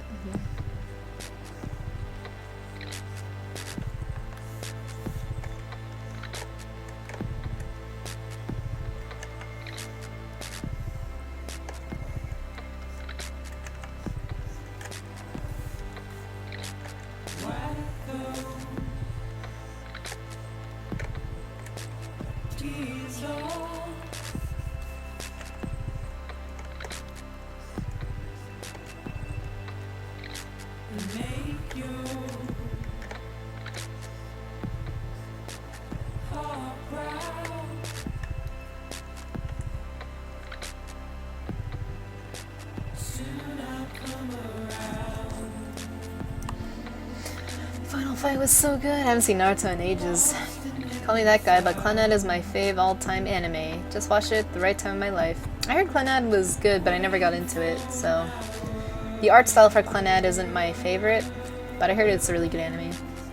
Didn't get into Naruto, never intrigued me. Death Stranding better not fail, so much wonderful talent behind it. Yeah, who knows? All I know is in my lifetime AD, anything could come out shitty, so my expectations are usually kept pretty low. My expectations for this game are pretty low too, so I'm not saying it's because I expect it to be bad, but it's just like I've been disappointed a lot that... Well, I guess I do think anything could come out bad, so I don't know. I always say the more I look at that Beauty and the Beast remake, I'm getting more and more apprehensive about it. I hope it's good. Because there have been times where I go into something thinking, it'll just be alright, and then I turn out to be pleasantly wrong. That's how I kind of was with Fantastic Beasts. I was like, it looks alright, I'll check it out. And then actually that ended up being my favorite movie of the year from what I saw. And I was like, sweet, at least in movie theaters, you know? I think the most beautiful film I saw last year was Synecdoche, New York. But, you know, that's not a movie that came out that year, so... But I like it. It's a weird movie, but I like it a lot. It also deals with death, but whatever. We don't need to hear about that anymore.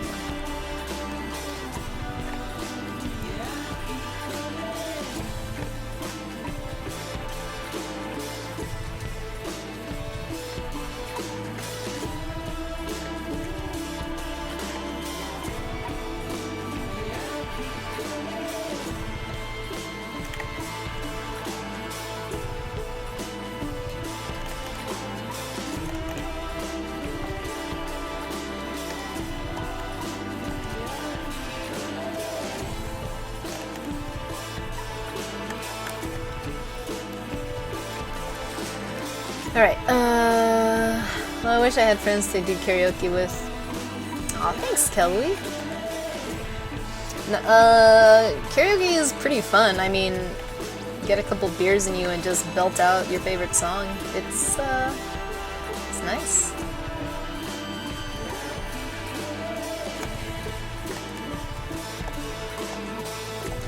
I kind of like those, like, kind of like, good luck charms.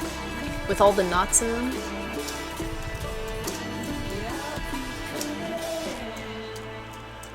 Sometimes coins threaded in them.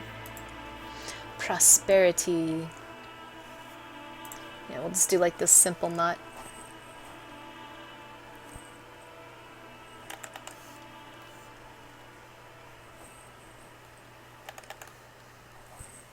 Let's see.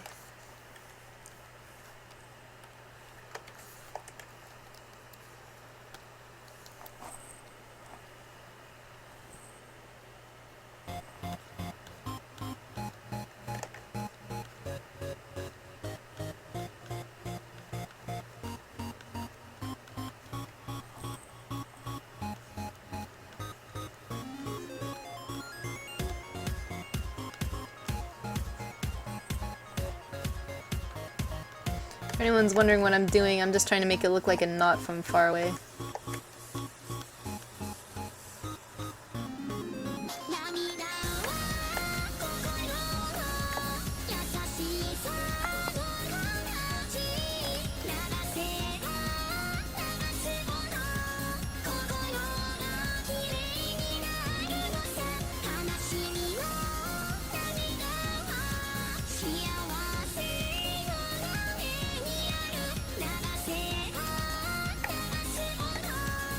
One of those here, another one of those here. Symmetry. Sometimes it works, or I want it to. Let's give this a drop shadow so that it's a little easier to see. Coming from up. A little bit of distance.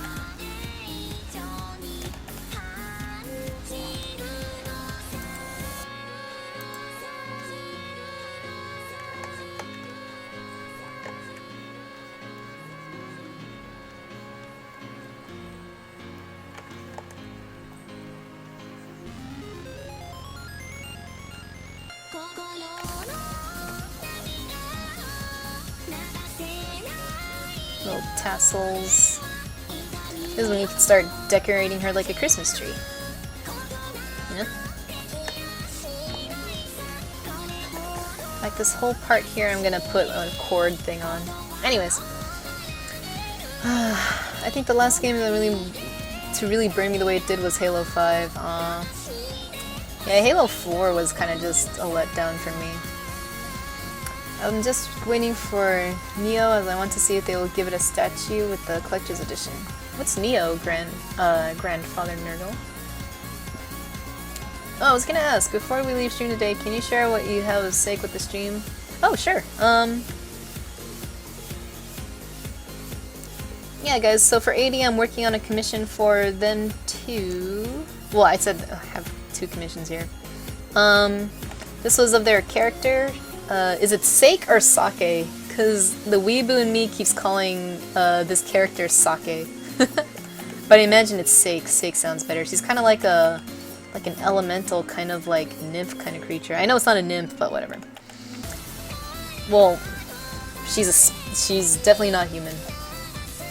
But if you guys want to give me your thoughts, the legs are not going to be separated, but there are 2 versions. Which do you guys prefer? Do you prefer the one on the left where the middle is kind of bare, or the version on the right where it's kind of like this overlapping almost skirt connection from the torso?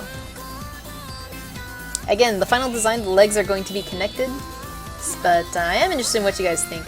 Everything's going to be pretty much solid, but the hair is going to be all fiery. Although this is going to be line art later, this is just the sketch of it. But weigh in, what do you guys prefer? Do you prefer A or B?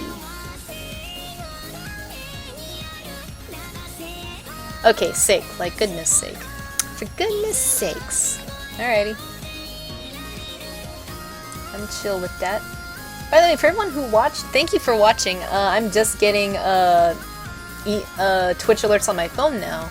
So, Hero, thank you for watching. Walkitman T, thank you for following. Thank you for following Kelly. Thank you guys so much. It means so much to me. Seriously, it really does. You know, I only stream so that I can, like, you know, hang out with, like, you guys while I work. And it's so nice to hear audience's feedback on the stuff I'm working on, too. Because I work all day alone, so it's nice to have these days where I'm able to just connect with people and, you know, practice talking like a human. She's a spirit of life and death, basically featured in the Grim Reaper and Mother Nature. Oh, I see. I love her otherworldly design. Neo is a new game coming soon and is like Dark Souls mixed with Japanese history and demons. Ooh, well that sounds lovely, Nurgle. Okay, A, B, god damn it, Fi, you can't do that! Right with the skirt.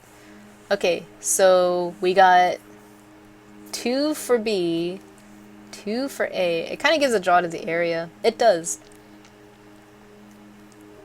The bear is the initial design. Just didn't know if it didn't have enough going on with the hips going on. I would exaggeration this up.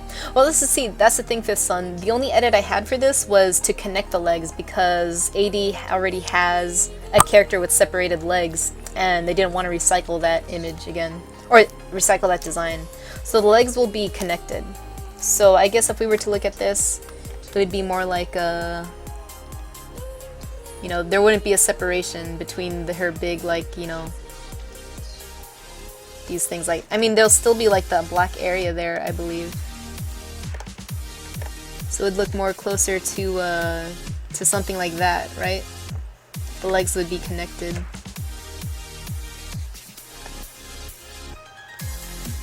So now that you guys know that much, does that influence your decision in any way?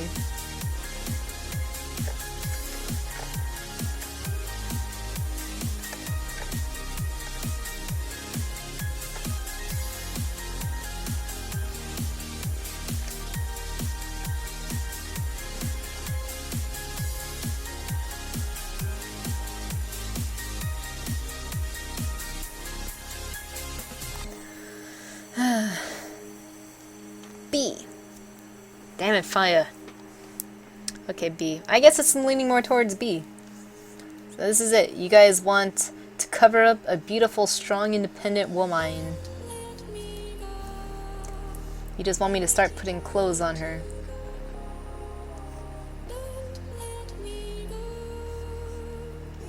Here's her little vestie. Here's her big old bracelet.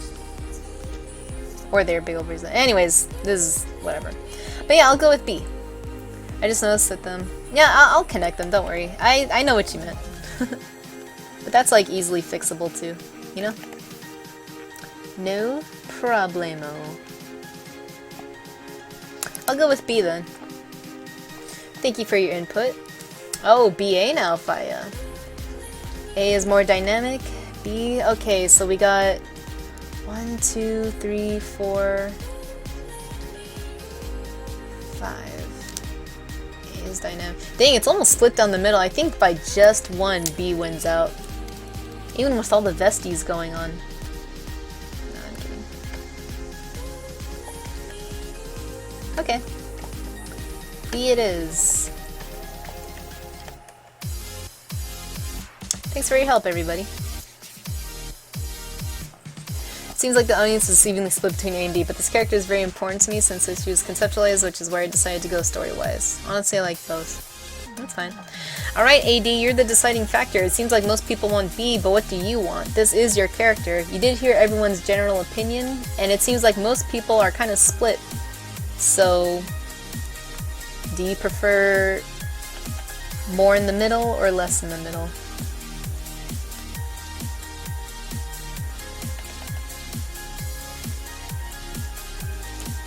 Like both two, just one, yell and put in the design. Okay. Then we shall proceed. Another day, another time. I guess before I go, here's another commission I've been working on. It's a Final Fantasy XIV one. I have to edit her nose, but this is how she looks so far. The person specifically wanted me to put windmills in the background because it's important to her character. It's like where she came from or something. I don't know, something dumb like that. It's not dumb, I'm just kidding. BA from A team. Nerd. So this is a, I still have to detail her a bit. Kind of like make her hair a bit nicer. You know, obviously detail the windmills a bit more. But that's how she's looking so far. Get that out of the way. What else do I have here? Oh, I have this other character for AD. It's almost like a You're the Rooster motif. Actually, let me show you what it currently looks like.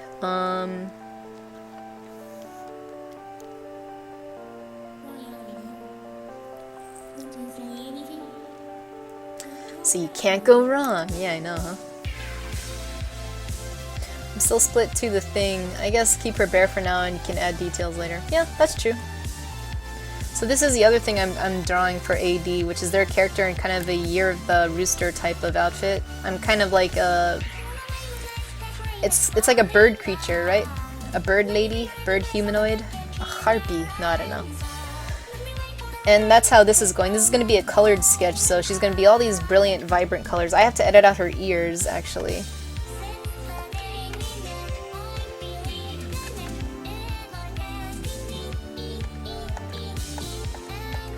And there we go. No more ears.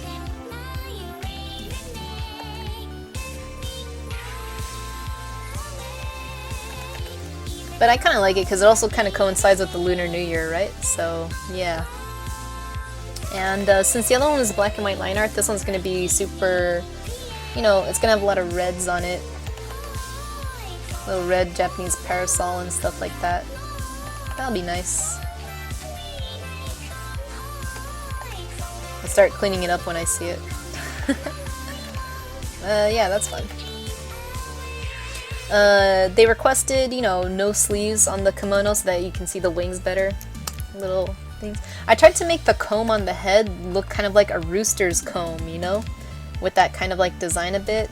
That's sticking out, so yeah. But I love drawing kimono design. So, yeah. I'm liking how it's turning out so far. Still split too, I guess blah blah blah, so mine is Yim. Yim. Bird Spirit. All the cool kids have LP commissions. I need to do that at some point. You're welcome. Yeah, I drew one for you, Faya, remember? I drew the creepy lady. That was like a sketch request, but you know, I won't say no to the commission. Hey, does that mean I'm a cool kid? Aaron is a cool kid. One of your characters, probably. Your characters are pretty cool, Faya. I like that blend of creepy. Creepy and sensual. Creepy and weird. Yeah, DFX ROM is super cool. I still have to finish DFX ROMs.